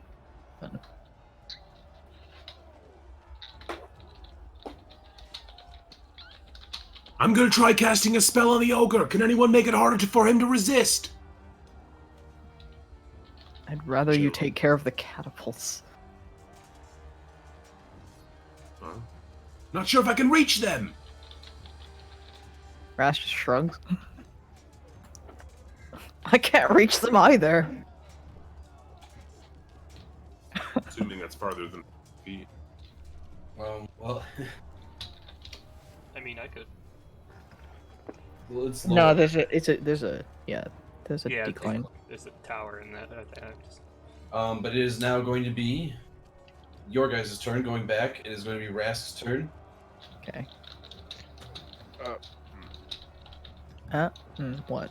Oh, responding to Ivan. Just let me get close. Bring him in closer. Rask will go large then, while you're shouting at him. That's all I'm saying. Okay. Rask is big, and Rask will try and pry that anchor over there off. Okay. You see the soldiers are surrounding this creature that is now standing on the edge of the wall, like hanging onto the ladder with one hand and swinging a mallet with the other hand. And he's just kind of squealing at them as they're all like poking him and jabbing at him. Get off of here! Get! Die, creature! Get off my lawn! Get out of here!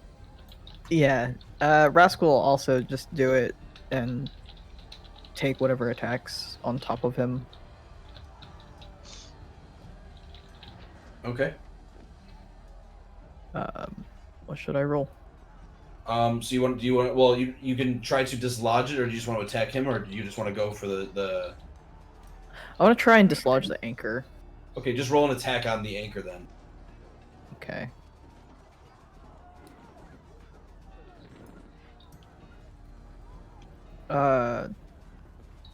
Yeah.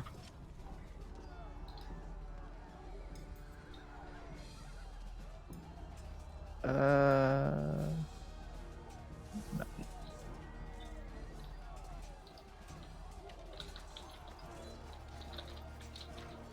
That's a dirty 20 to hit. Dirty 20 hit. All right, roll for damage. You snag your glaive right into the crease between two of the four hooks. You start prying it upward past the soldier. You're kind of like using your leverage, like over the shoulder of the soldier in front of you. Okay. That's 12 damage. Okay. So you pry it, and you can see it's about halfway loose. And the boar looks over at you as you've now kind of moved it, and the boar is looking at you like with wide eyes, like, no, don't do that, like. And No, what are you doing? The other soldiers notice this, and you can see that next turn they look like they're going to try to help you. Is that considered an attack? Because I have the extra attack. You do it, yeah. You do another attack if you'd like, since you do have your secondary attack. Okay, then I will do it again. That's a 14 to hit. That is still a hit. Okay.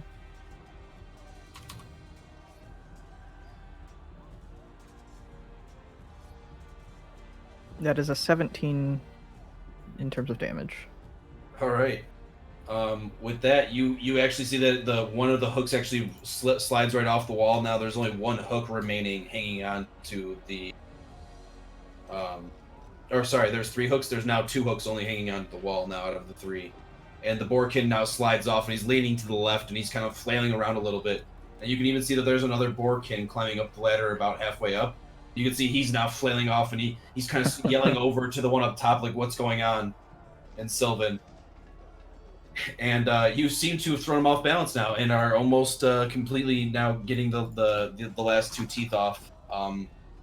And is there anything else you'd like to do? Is your glaive is still pierced between the grappling hook and the wall? Can I use my bonus action to second wind and try that again? Yeah. Although I have to make sure that I can do this.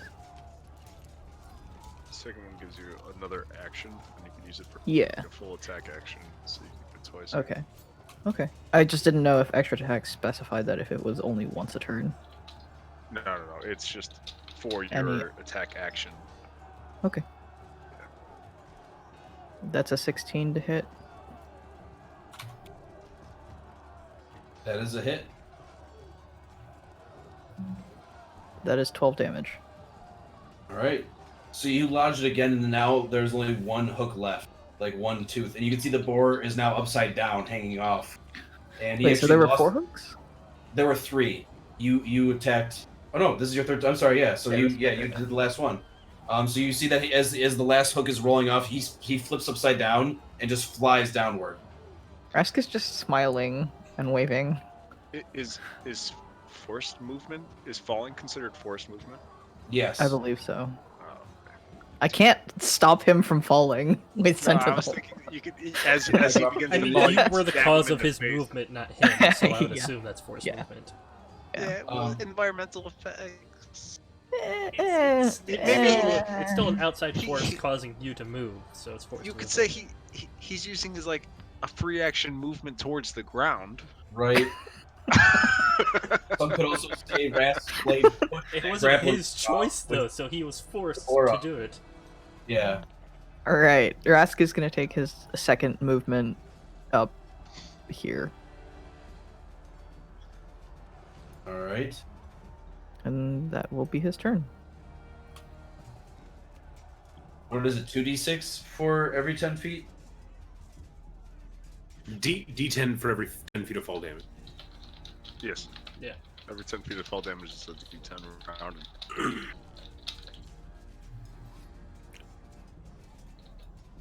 Mm. All right, that boar hits the ground, and you can see that he definitely broke some stuff, and he's just laying there whimpering, like trying to slowly get up. The boar that was halfway up is fallen and took a little bit of damage as well. Oh yes, Rask has shoved the warg into his pack at this point. Okay. I completely forgot about it. Yeah. I assumed you just like threw him to the side when you got engaged or something. What? No. A snack. Packed lunch. All right, so you dislodge that grappling hook, Rask, and you run over up to the tower now, running towards the next one. As you can see, this boarkin is winding up to smack this guard right in the side of the head with the mallet. And more of them begin to climb up over here as well. And Wait, is it a now- bonus action to dash? That's only if you have cunning action, and it's a full action otherwise. Okay. Or I cast Expeditious Retreat, which allows me to. Okay. You have to have a Okay, spell that's or an different ability. then. Okay, never mind. All right, so you end. It will now be Bashir's turn. Bashir is going to look behind him. You there, with the flying horse. Take Vree and dispatch the catapults. He's going to move, like, to the person in front of him's right. Like, up against the wall. One up. Yeah, and sort of, like, take cover up. No, back. Nope, One up sorry. from where he is now. Right there. And sort of, like, take cover against the wall. And he's going to look over to the 3 over here. You 3, help those on the wall and stop them from advancing. And he's looking over at these 2. You 2, follow my lead. And he's going to aim at the legs of the Colossus. the cyclops. Okay.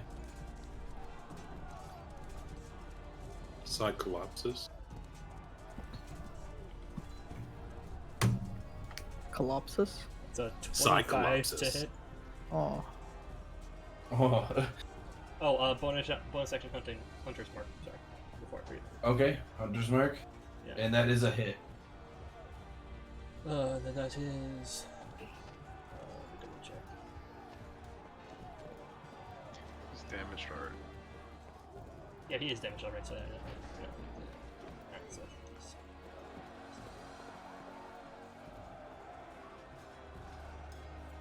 Okay.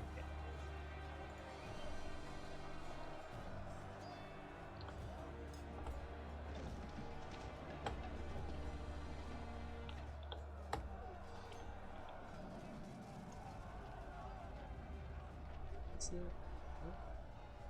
points? Yeah, that's right.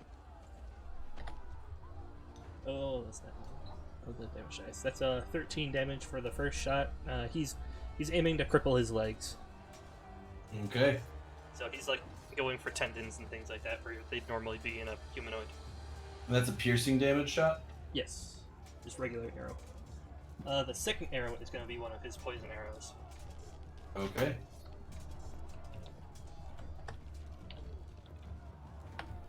That's another 25 to hit. That's a hit.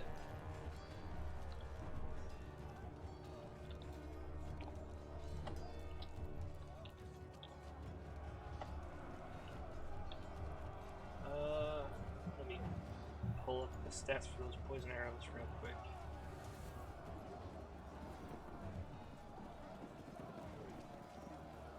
Okay, an additional 1d4 damage for 1d6 rounds. You want me to roll just the normal stuff first and then roll that? However, whatever's easier for you, good sir. Alright, so Just let me know what you're rolling for. yeah, so that's the regular damage plus Hunter's Mark, so he just takes 11 damage right off the bat. Okay. And then 11 this is- piercing. Yeah, and then this is the d6 to see how many rounds he takes poison damage. Okay.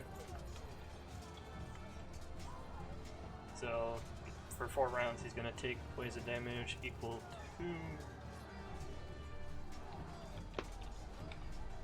to 2 poison.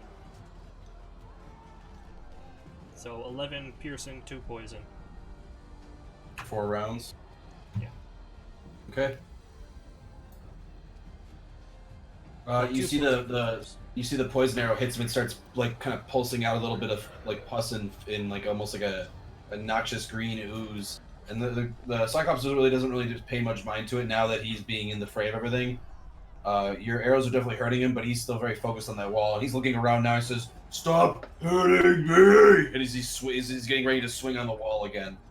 Yeah, last thing Bashir is gonna say to the 2 next to him, these 2. Just aim for the legs, bring him down! And my turn now. And Bashir gets a little Aragorn right there with his long black hair as he says, "Bring him down like Legolas." Pretty much. That was the thought, yeah. I liked it. It was good. Bashir's rallying up these guys over here and the archers and crossbowmen up here, and he's dealing some damage to the Cyclops. He's targeting, trying to get its legs pretty beat up before he can try to get to that gate. I'm assuming good moves. Next up, we have Sir Jack Attack.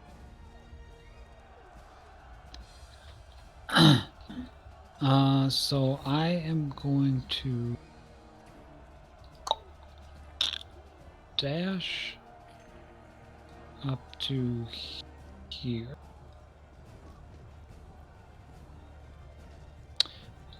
And that's about all I can do. All right, you get there and you are kind of looking over the wall now, and you can see all these boar folk down below, getting ready to advance and move up into the wall.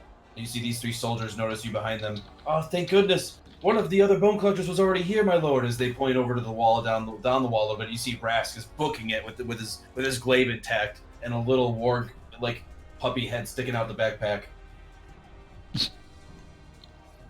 Hey, Henry's in the show now. I mean, The show. No, I just have a habit of Last time picking maybe up you did. things then. Just puppies and dogs and cats. Yeah.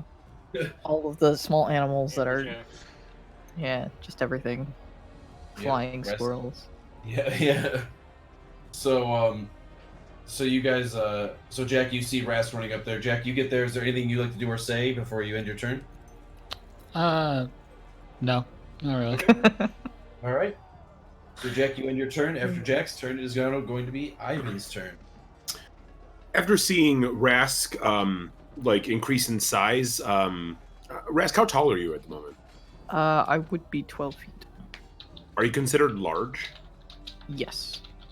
Okay, I am going to take my bonus action and dash to here. I'm not seeing y'all's ping. Oh, Places. were you- I'm sorry, Rubik. Actually, the Cyclops is considered gargantuan.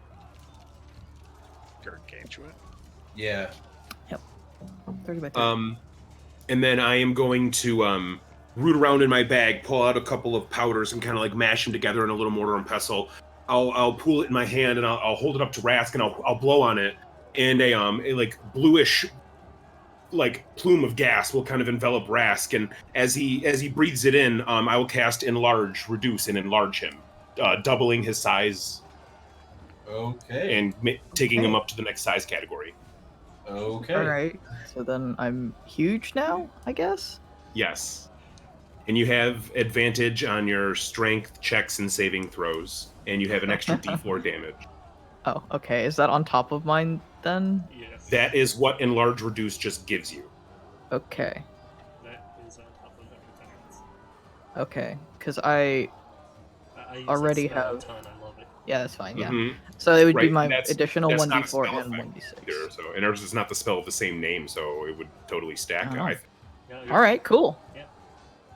I don't see Rask why. like breathes it in and then sneezes, and he's like, bigger?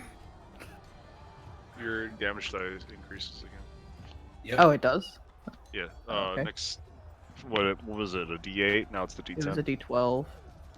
Oh, so it's 2D8 or 2D6? Or no, it's I forget the. I'll look it up. There's a chart for it. For your damage I don't dice. think, does it increase my weapon damage dice, Yes. or is Or it just my natural attack? Your. I mean, it says it gives you an extra d4 from the spell, is what Yeah, that that's says. all. I don't know. I don't know. Large is D10 hit die. Or no, that's hit die. I'm sorry. Huge now. Oh, huge. Yeah, Yeah. now I'm huge. Rest was large before, and I increased him by one size category. Oh. Oh, Yeah. well, if it's specific, just go off of that then. Yeah, just Yeah. go. Adds a with that. D4, it then does specify D12 and a extra D4. D4. Yeah. Okay. Yep. If they're going to fight with someone large, we're going to too. We're going I'm to now- too. All right, let's dance on these motherfuckers. 24 foot tall because it doubles your height. Yeah, now I'm 24 feet tall. All right, great. So you're half as tall as the. And I switched my concentration from Expeditious Retreat to this spell. Oh God. Okay. I That made am you a little tall boy bigger now. there. Yep. Yeah. And that will be my turn. Okay.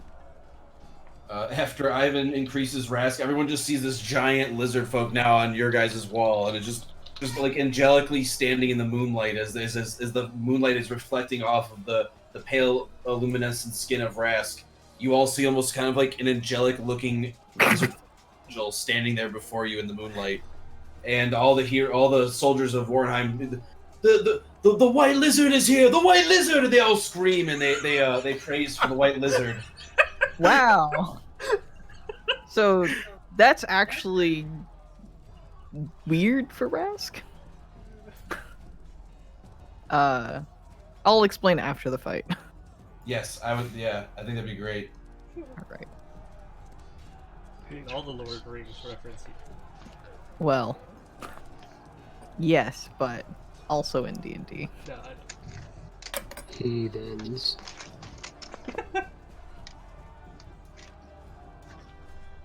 Oh, shit.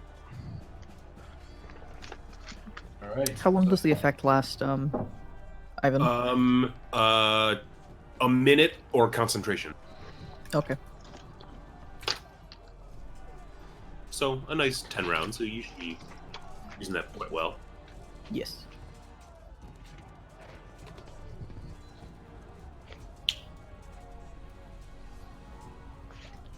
All right. So after that,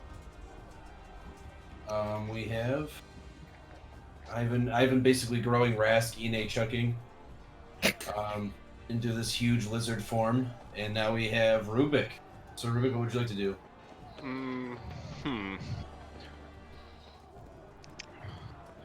So, this guy's over here. Did Ivan hold his action this turn? No, I What's his action? just enlarged that. Why do you think Rask is? Oh, really okay. big? I was just wondering because you asked about if I could reduce his ability to hold things or to do things. I did, and it was basically the opposite of this spell. Hold on. Gotcha. So I'll just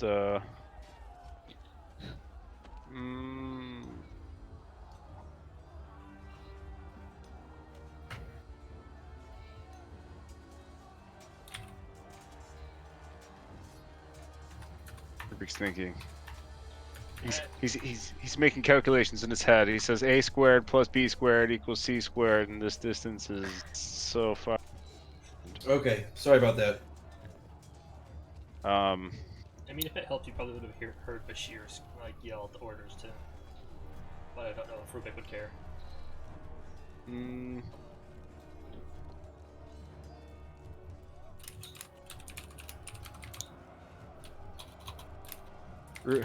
Rubik's gonna turn to the people behind him and be like, "What the hell are you doing here? I'm taunting him, you fucking idiots!" And I'll run down the wall this way. All right, so you start booking it down this direction. And yeah, that's good. And I'll bonus action rage, and then I'll reckless throw 2 javelins. All right. And they get advantage now because it's within 30. So first javelin is 22 to hit. That's a hit. 12 damage. All right, 12 piercing damage. Then second javelin away. Dirty 20 to hit. That's a hit. 9 damage piercing.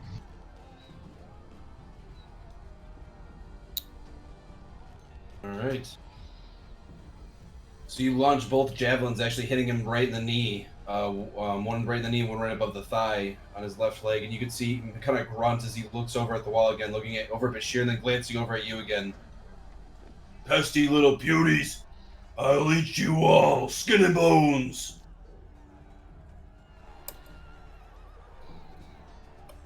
Bashir has scales. And after Master Rubik, it is now Scritch, the anchor of the group.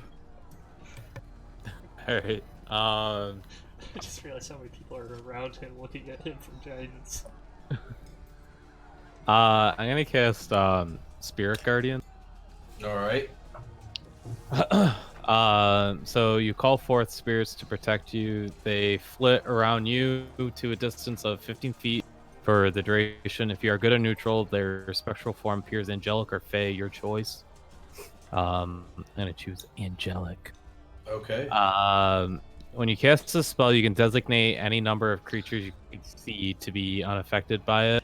An affected creature's speed is halved in the area, and when the creature enters the area for the first time on a turn, or starts its turn there, it must make a wisdom saving throw. On a failed save, the creature takes 3d8 radiant damage if you are good or neutral, or 3d8 necrotic damage if you are evil. Successful save just halves it.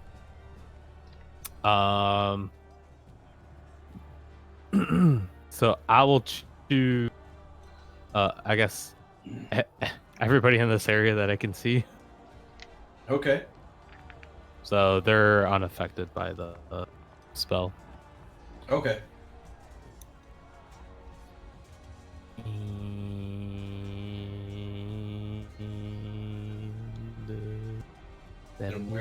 And you said it's 15 feet away from you? Yeah, so it like extends 15 feet out from me. Oh, okay, I got you. So the spirits just kind of like fly and flit around. Is it stationary or does it follow you? It stays on me. I am the center of the spell. All You right, so can you cast actually this. use a. Oh, go Sorry, on. you can use a aura on his token. Oh yeah, that's right. Right, you can have the thing follow this token around. I'm special. Special. Special little guy. Considering he is himself a god, yes. You are just skirt. The Pantheon doesn't, or the Pantheon notices everything. Just saying. So, with that in mind, Scritch, you cast the spell, and all the soldiers around you start to feel invigorated, and they're ready for this attack to come, and they feel encouraged and inspired by your presence. Nice. Is there anything else you'd like to do or say? Nope, that's it. All right. Well, that ends Scritch's turn, so it will begin the allied soldiers' turn. But we will actually take a break for now. We will take a 10-minute break, 10 to 15 minutes. So everybody come back in about 10. We'll start back up in 15. So everybody go get a drink, use the bathroom, get some snacks, and we'll be back here in a little bit. Thank you very much for listening in. Going to the away card now.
I still have yet to.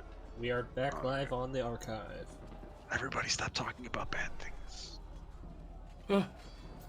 Bad things? Ooh, Rubik some is movement for ready. the bad guys. Oh wait, no, that's us. Wait, what? Oh, I thought we were the good guys. I'm making Joke's on you. Wrong again. All right. We're the neutral party. We're the neutral Whatever party. that We're just means. here to fuck everyone's shit up. I don't like to be like classified, like labels. Labels don't work for me. just no.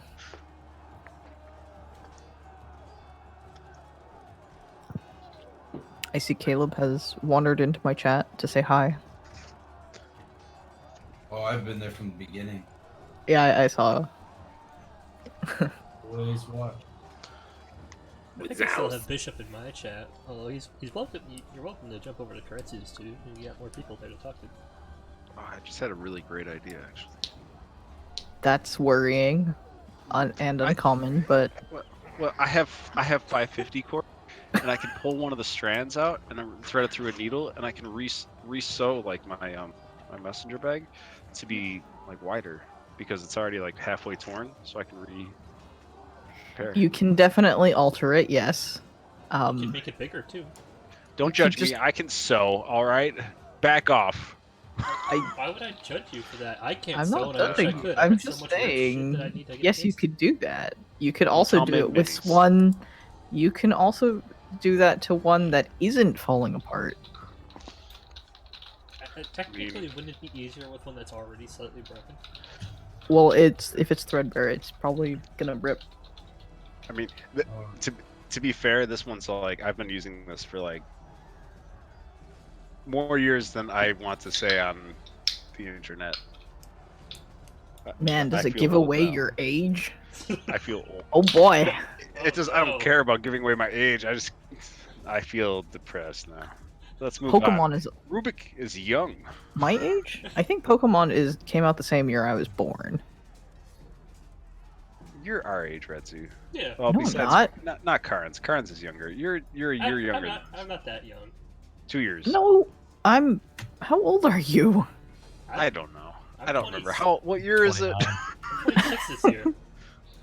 I'm 29. Yeah. I'm not that young. I'm only like 3 or 4 years younger than you guys? That's not that big of a difference. He's just a Retsu's baby. 26. Yeah, so Close. Carnes is only a dated year women younger older than me. you guys. Yeah. That's Carnes is only 1 year younger than me, maybe if even that. You youngins. All right. You damn So- youngins! Your allies have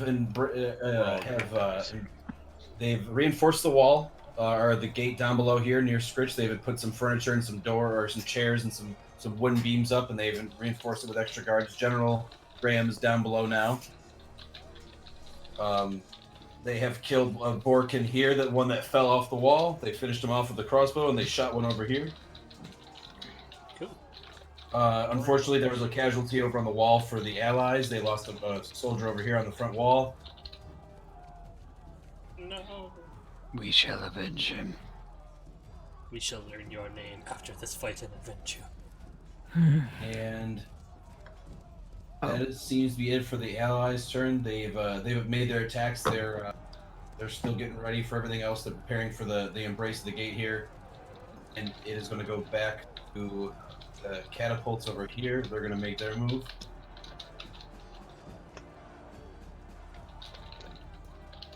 Natural 20. Oh no. Oh man. It's fine. Do it. Make it happen. All Do right. it. Right here. Right here. You see this? Look at this. Hot zone. Oh god. Kill all of them. Man. Rip Scritch. Scritch is just like, I will protect you all. Boom! I will protect myself. Yeah, no. One is going to actually hit right here. Okay. The other one hits and crits on the cyclops. Right, I was gonna say, little did we know they Too were aiming close. for him. And one is also going to hit right here on the wall. The other one is going to hit. Oh, not right there.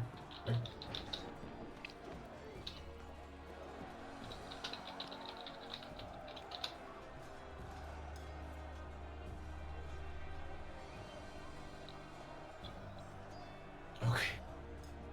So you see that this guard here flies off the wall and falls and hits the ground and is dead. No. You just kind of hear her scream. Ah! She flies off the wall from the impact of the giant blob of nasty goo that's on fire, and you can see that this guard as well took damage. Oh, I forgot to roll for bring damage now. Oh yeah.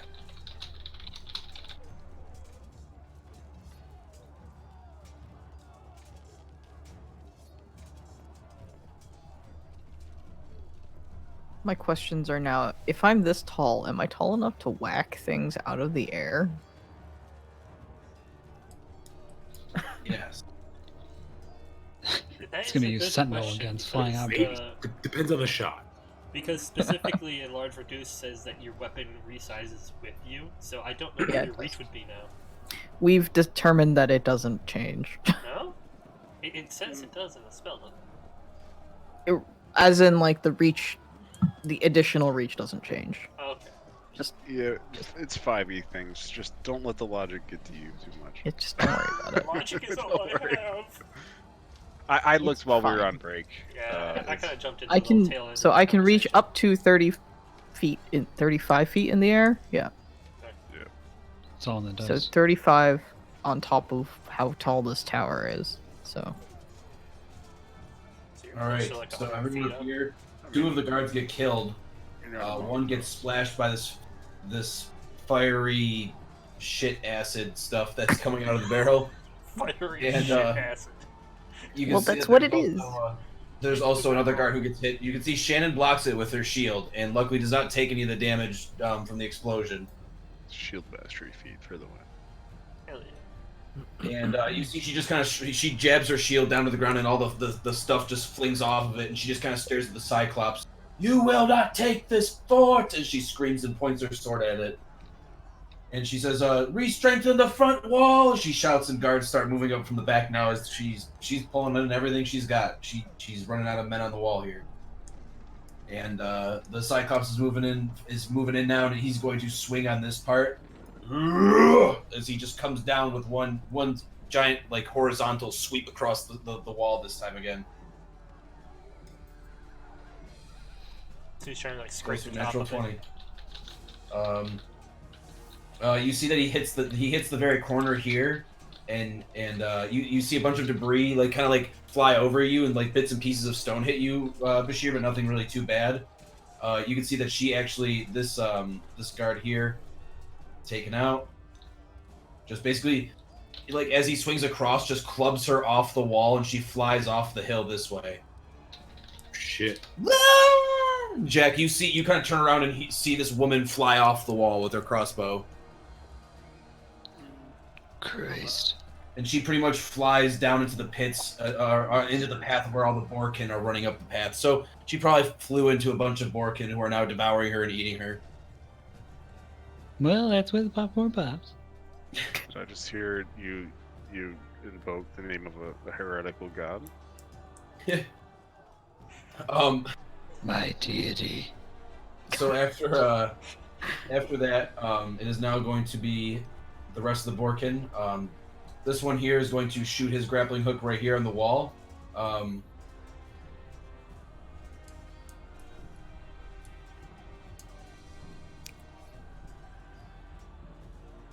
Rubik, you see instantly, like right in front of you, a grappling hook hits the wall. It almost looks like it has a giant metal ball attached to the back of it, and then 4 giant prongs, and you see 3 of them are embedded into the stone. He chose the wrong place. yeah. Batter up. Head up. And the guards all look at you and they say, "My lord, let us help you remove this anchor quickly before they start climbing up." But You can kill them one at a time this way. Just imagining Assassin's Creed, where you're just kicking them off just as they get to the top over and over. I mean, You're not wrong, but Why? Shh. The guards seem kind of like looking at you, and they're wondering if you're serious or not. My lord, should we let them come up then? I mean, are you gonna go down there to fight them? Shouldn't we remove this contraption? As he points to the hook. So, would you rather they enter through the front gates behind the Cyclops and continue to decimate our team, or our team? Oh God, your friends, or would you rather fight them one by one as they climb? The woman just kind of smacks him in the back of the head. Listen to the dwarf. Yes, my lord. I'd rather fight them one by one. And he's going to embarrassingly put his helmet on as he kind of feels like an idiot for even like asking these questions or even like doubting you. And the archers here, you see the crossbowmen, and one of the women, she says, "My lord, my dwarven lord, we will guard you as you try to get rid of them off the ladder." Good. If you can cut their cut pieces off. All right, she smiles as she's going to as she's reloading her crossbow and getting ready to take her next action. And it will be everything else is done. Down below though, the same war horn you heard from when the Cyclops roared, you hear it again as it echoes up through the hill of the valley here. Down below to the right. A guard over here says, there's something moving fast towards the hill. Reinforcements are coming. Enemy reinforcements, as the crossbowman shouts on top of the wall there, and he's shouting to everybody frantically.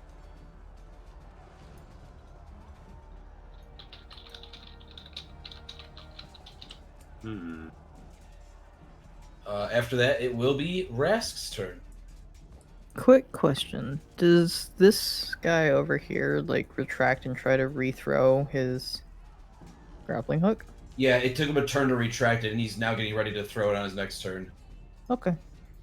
I have a quick question as well. Did Vree and the other guy over here just do nothing?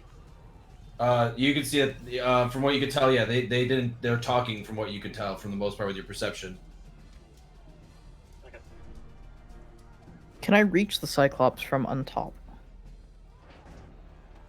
No, not. If you went over to the wall, like towards the tower here, yeah, you could definitely reach him. That's what I meant. Okay. Rask will step closer. You could just reach his back, basically. Like you know, if you stretch out just enough and you use a certain attack style, you could get him. You can get a good gash on his back, cause him to bleed. I'm gonna take care of these two first, though. But I'm just closer to him. Okay.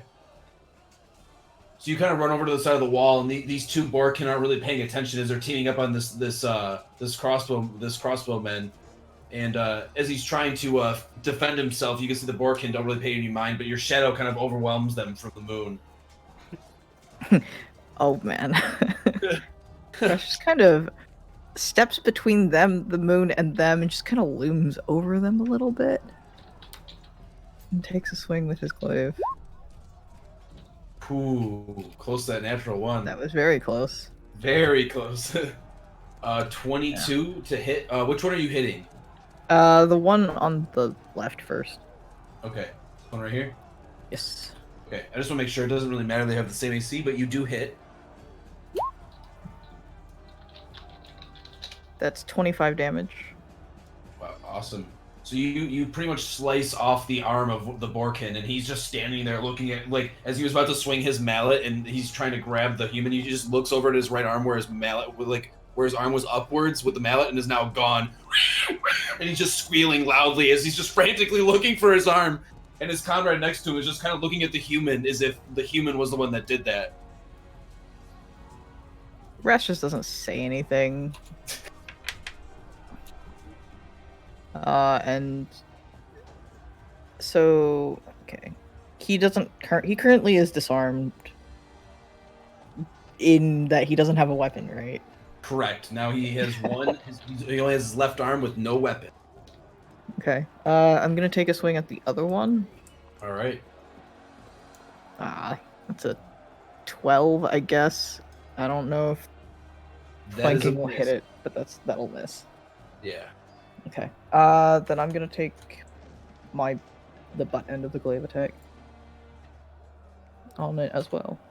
All right. 22. 22. You hit him. Mm-hmm. The same one you chopped the arm off of? Yes. Okay.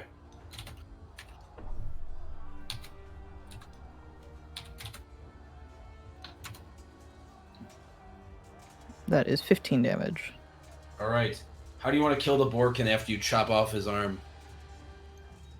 I guess I run him through and then I kind of fling him at the back of the cyclops.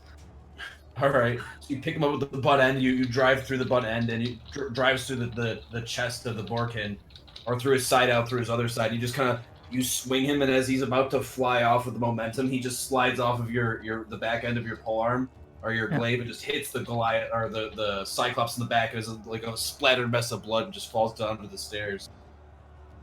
Rask will greet him in giant. Just hello. You see, he's still paying attention to the front wall, but he hears you. He definitely felt that too. I guess Rask Like, will. I'm so popular. I've never had so many people want my attention. I know, right? Rask will declare in giant that he is the son of Eld, the frost giant. Roll an and intimidation this will check. not fall.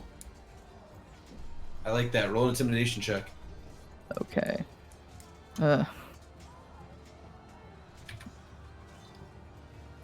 Unfortunately, intimidation is not very high on my score. That's all right. Average 11. Ooh. Cyclops is too enraged to be terrified by you, and is just losing his mind as these little toothpicks keep hitting him, and he's getting mad. And it is now going to be. Did you want to do anything else after that? After you declare that? No, but like, he kind of hoped that would also encourage. I don't think anyone else would know who that giant is around here. Also, I don't think many people know how to speak giant here, so it's fine. Yeah, right. Yeah. Yeah, that's the main thing. I mean, Right. Bashir It's heard it, fine. he just doesn't know the context and doesn't really care right now. That's fine. That's it then. You intrigued the Grand Seer over here, but that's about it. The Cyclops obviously takes recognition to your name, especially that you speak it in giant. So as your turn ends, it is now going to be Bashir's turn. Bashir is. Bashir, that last swing narrowly missed you. Yeah. And the second swing, unfortunately, got her. Way Right. over here. After seeing that, Bashir is going to scream out in general to everybody, "Retreat from the walls! Get out of his range! Hit him from afar!" And then he's going to look back at Vree and the Grand Seer. "What are you doing? Stop talking! Get rid of the ballistas, or whatever it is they're using!"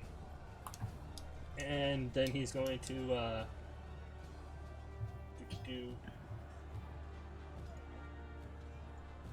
He's going to go about here. Yeah. So that he's hopefully out of range of this guy's attacks. Yeah, you're right on the very edge of the wall. Right. And he's still, if he can from this angle, he's still going to be aiming for his legs, like specifically going for the areas where he knows the tendons that hold him up are going to be. All right. Roll for an attack, good sir. So you're trying to hit his legs, get some vital spots, trying to weaken him. I'm trying to bring him, like I said earlier, bring him down. Make him immobile. Yep. That's the third 25 in a row. It's a good roll. Right, no. That's a hit.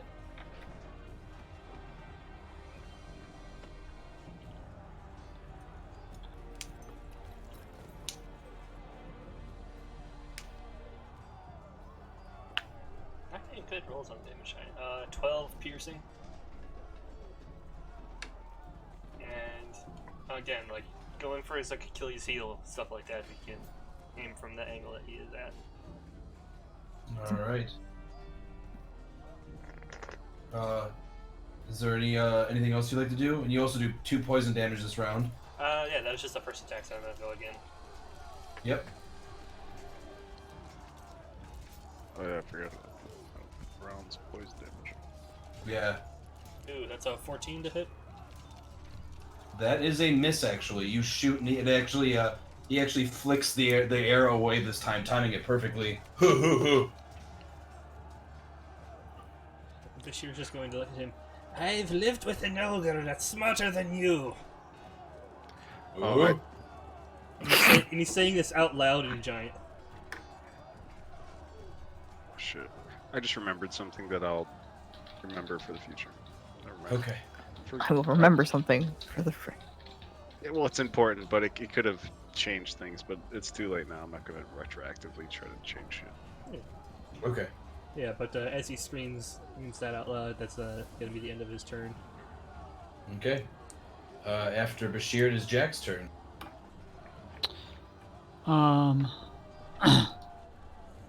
Okay. Jack is going to run this way, Okay.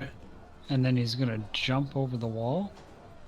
Okay. And at the exact moment that he jumps over the wall, he's going to use Misty Step Okay. and teleport 30 feet this way. Okay. Oh. This right here is a 20-foot slope downward. I can, with Misty Step, you can teleport anywhere within 30 feet that you can see. Okay. Right, but the angle would mean that you technically would have to be a little bit closer to it. You would just be moving less. You would just be moving less further out. So you'd be moving here. Okay, that's fine. So you'd reach right below the edge of right below the edge of the hill there. Okay, and then When you misty step right after you jump, all the guards kind of and they gasp as they see you just disappear into the darkness of the night, and the moonlight that was reflecting off of your armor and your metal just disappears, and now you are down below, and the Borkin are just, you see them more preoccupied with getting that grappling hook back up. And this one right here, the one above, he seems to be bigger and wielding 2 giant great axes. He notices you and says, he kind of says something in common. He says, "You will die!" And he just points to the other ones as they're trying to get ready to climb and help him with the grappling hook. They are now interested in you. I'm gonna run the rest of my movement speed 15 feet this way. Get him! And they all snort at him or snort at you as you take the last of your movement speed and start booking it towards the catapults, who seem to be giant boar creatures with catapults strapped to their backs. Cool. Oh, I didn't realize these are the catapults over here, huh? Correct. Yes. Oh, I didn't realize they were on the battle. I thought they were just like in the distance. No, I thought about doing that, but I'd rather give you guys the opportunity to take the advantage if you wanted to take the artillery out. Well, Jack MVP right now. Yeah. We'll check MVP right now, man. I didn't notice this.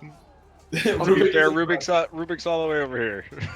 Rubik is super impressed by Jack's tactics. You've got another tower and the cyclops between you, so and the lizard. Hey.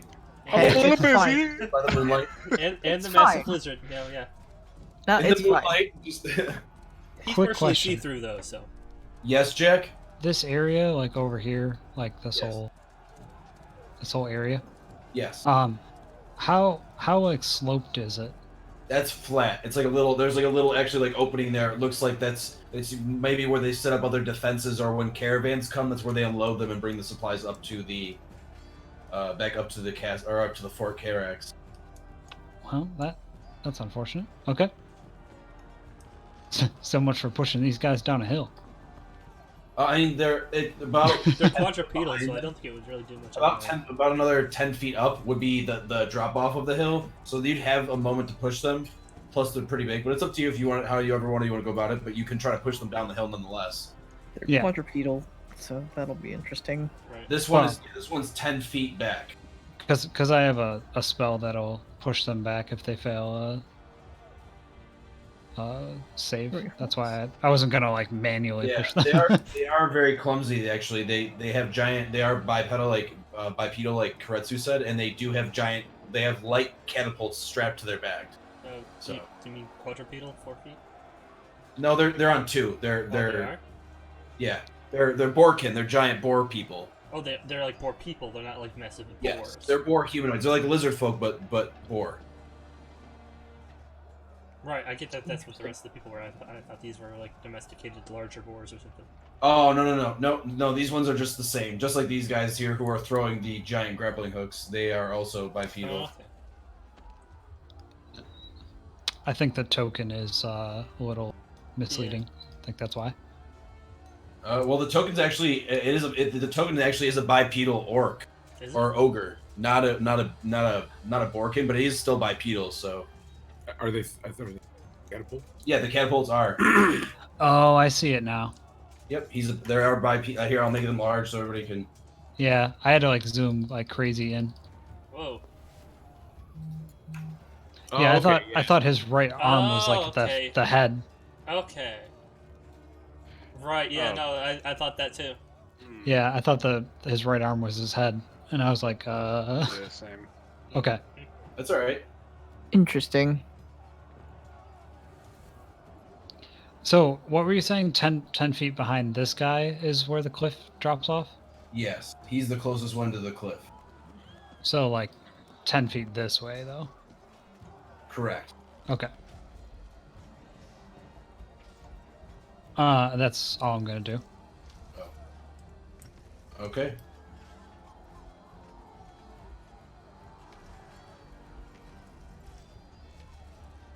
All right. After Jack, it is now going to be Ivan's turn.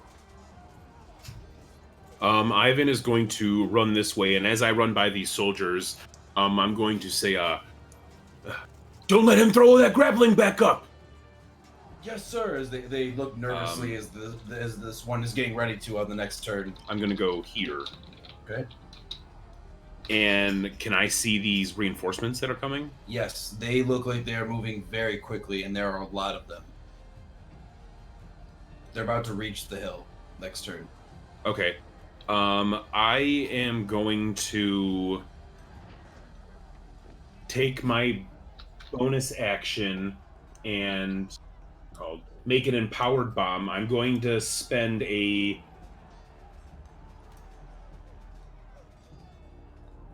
third level spell slot and imbue cold damage into this bomb. It increases it to it'll be 8d8 for that bomb, and I want to try to make as much of the stairs ice as I can. Okay. Or if they have to go around, it'll be difficult terrain and it'll slow them down anyway. Okay. I'm just trying to prolong their attack, so that'll be one attack.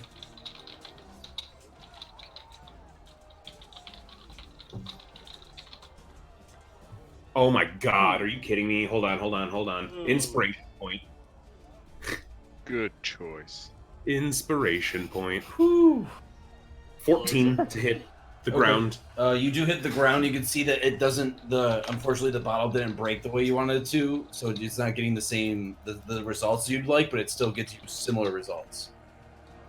And it's much better than a natural one, because I almost had a feeling. I was like, could you imagine if you rolled a natural one to this moment right here on the wall? It would have been 36. Ivan's just encased in ice.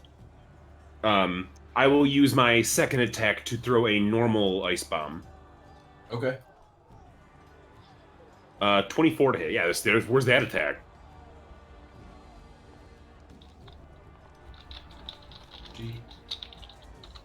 And that is a hit. For damage. 5. Okay. There's your ice bomb. So you have like this circle is basically like a little chunk of ice in a sense. Okay.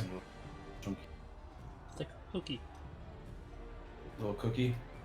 Little crystals all over it. That one's all jagged and sharp, while this is a sheet of ice basically that's been thinned out, and you can see it's rippled over the grass and the stair itself.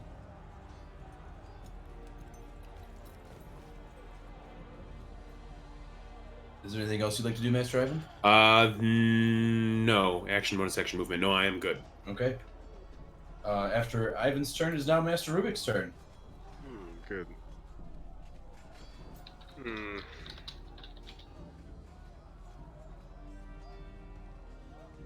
So the giant's checking out giant Rask across the way, yeah. You can see that Rask has gathered his attention. The Cyclops definitely seems to be pretty occupied with what just hit him in the back. And who said that in giant? If I move here, can I hit him at this 5 foot because he takes up that space? I don't. No, just because the way the token is, technically no, because, unless you have a weapon with reach.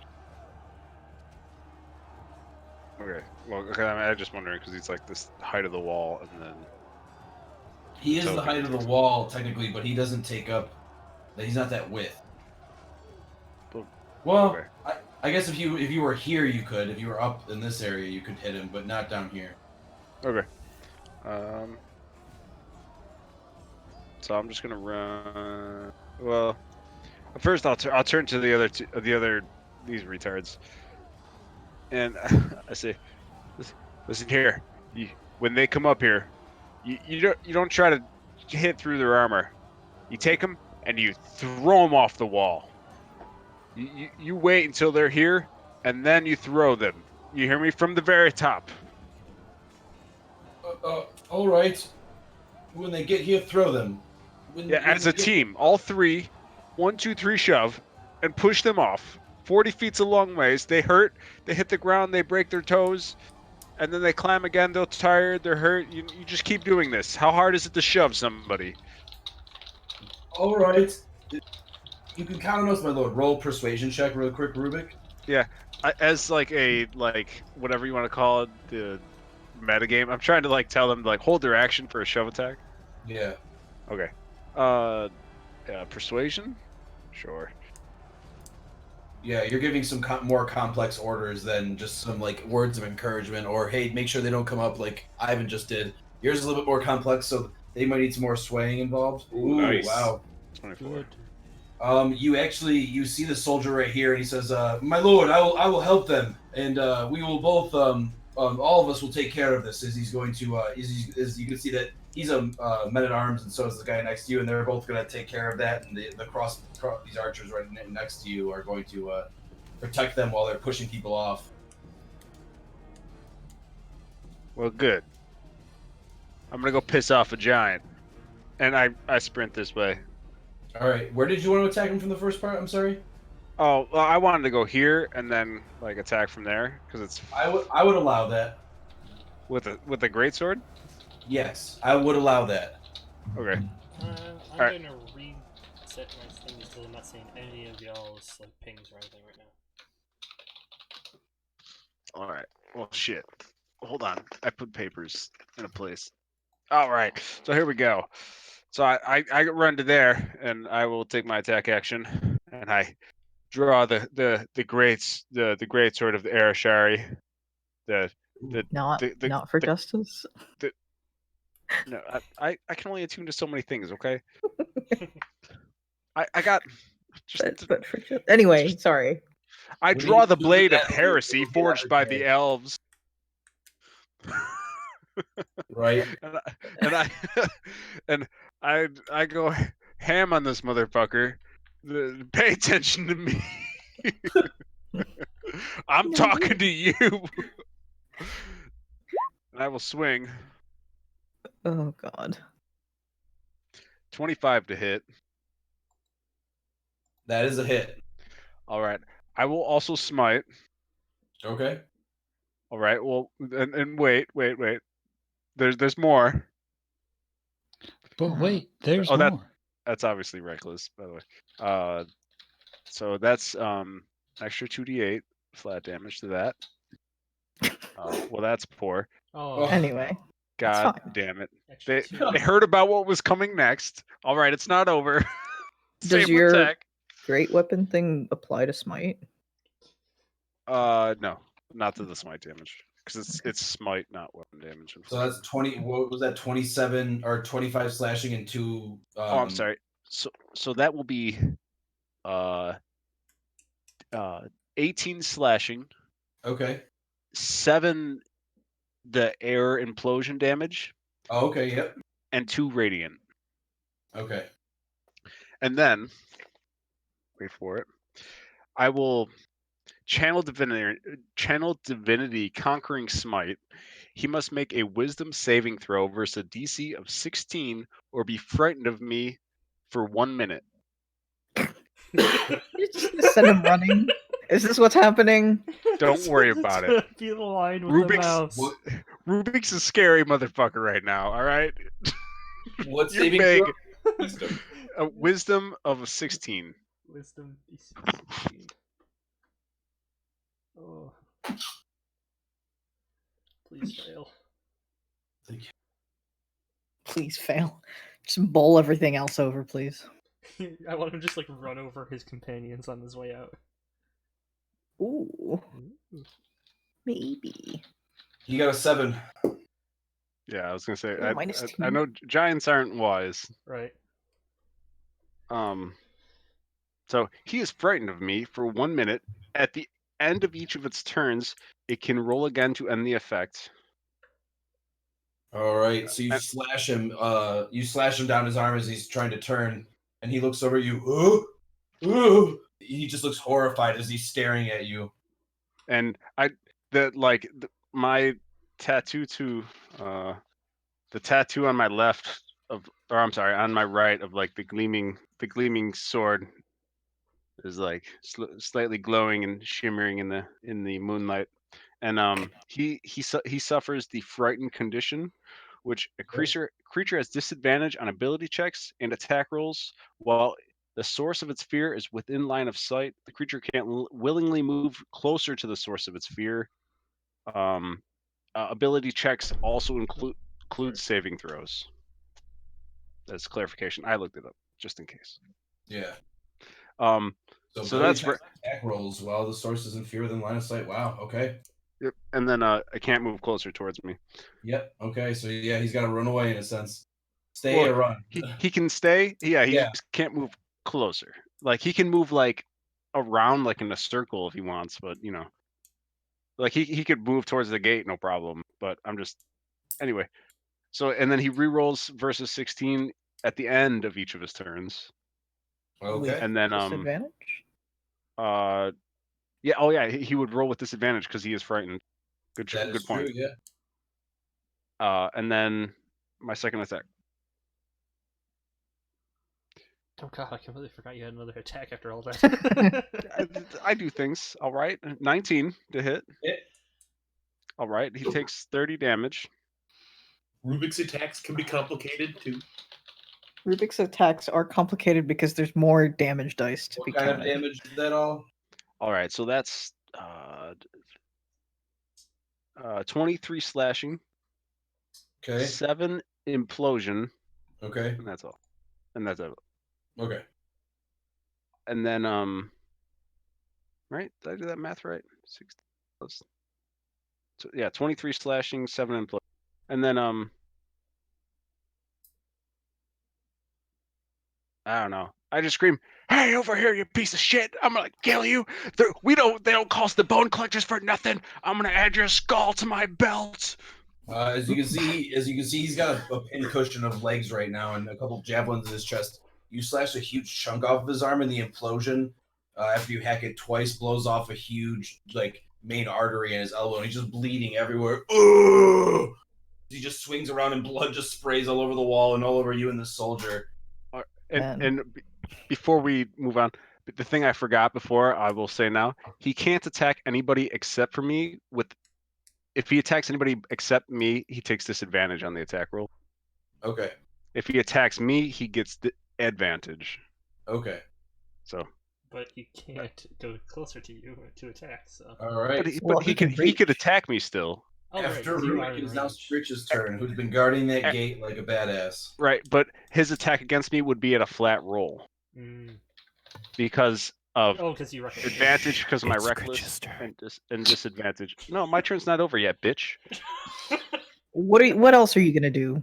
I'm explaining what's happening right now. There's lots of status effects going on. Does get it. Caleb Wait, know let's this? go on. All right. Alright. What else is going on? All right, you little green piece of shit. It's your turn. Fine, continue. Damn. All right, Rich. Sorry about Rubik going off his cyclopsy. It is going to be your turn guarding that gate like a badass. What are you going to do? I'm gonna touch myself. Yes, Death Lord. All right. Right. Intentional All right. While you're standing pause. next to all these soldiers, you start touching yourself. Yeah, I end. All right. And Scritch ends his turn. The general here, Scritch, he notices your hands are glowing. And he is going to kind of be for a moment he looks very like angered and like wants to ask you what the fuck, but then just kind of smiles at you. General Graham. Yep, General Graham is smiling at Scritch as he's looking at the engravings and the runes on his hand that are glowing red. All right. Scritch isn't gonna say anything at the moment. Okay. And he's going to look back up at the gate and he says, that might come in use. I'm surprised you got your hands on that little goblin as General Graham just takes his sword out and like unsheathes it, and he says, men, prepare for battle, for Warnheim. And they all shout, for Warnheim, and they repeat back, and we will end there for tonight. Yeah. Yeah. So good job for you guys tonight. Very well done with some good teamwork there with Rask and Ivan like that. That whole giant growth thing, that was a pretty nice move. And Bashir and Rubik being the diplomacy magnets down up along the wall there, and then we have Jack running along the wall, jumping off and going Matrix mode towards those catapults up there to the north. So. And then we got good old Scritch who's holding the gate down, getting ready for anything to come through there. I was a little bit too ready. Rubik's diplomacy's the best. He just yells at people and things happen. Yes. Sheer tries, but nobody ever cares what the tiny little lizard says. You have to be big lizard like me. If everybody would like to vote. The size difference between us right now, I think you are literally 10 times as big as Bashir right now. How far could you throw Bashir? Right? That's a good question. So if everybody wants to give me your vote for tonight for best MVP and second best. Yes. If we This gave is also Bashir extended. sorry, go ahead. This is also extended to chat. You guys can vote with the commands. Yes, please. If you feel like there's somebody you like, it doesn't have to be somebody that did the best. If you just like someone in particular, just vote for them. Yes, sir. Try and make it. There we go.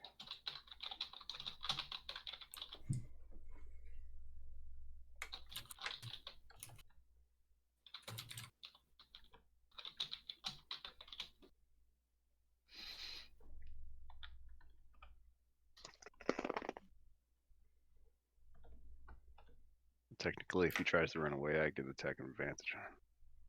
Technically, if he tries to hit you, I can hit him. Yes. This Cyclops about to have a bad day. Really bad day. He's already having And if a he bad tries to day. run, I can also stop him. He's about to have like the worst Monday. Have you voted yet? I put in my votes. I'm working on it. I'm slow at things. I was taking notes. Come on. Oh, thank you, Xander. Appreciate that.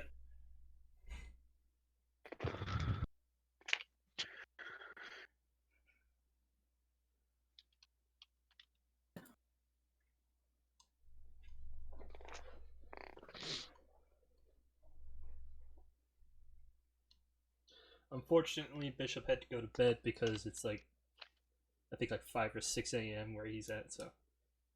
How dare he? Call him immediately. I don't have his phone number.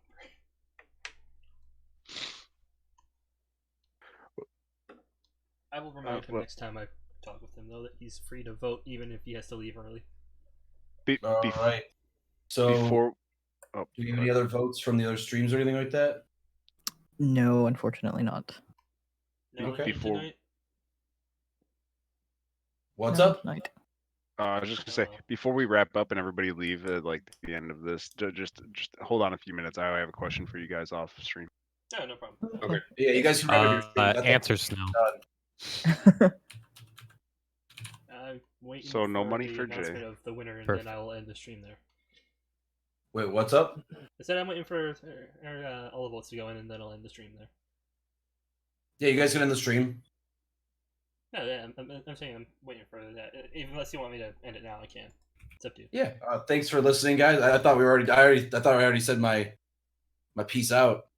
No, I must have completely missed over that. It's my bad. Well, thanks again for listening, everybody. Yeah, have a good night, and thanks for being a part of the Bone Collectors. Yeah, I was just doing all this other stuff and taking votes. No,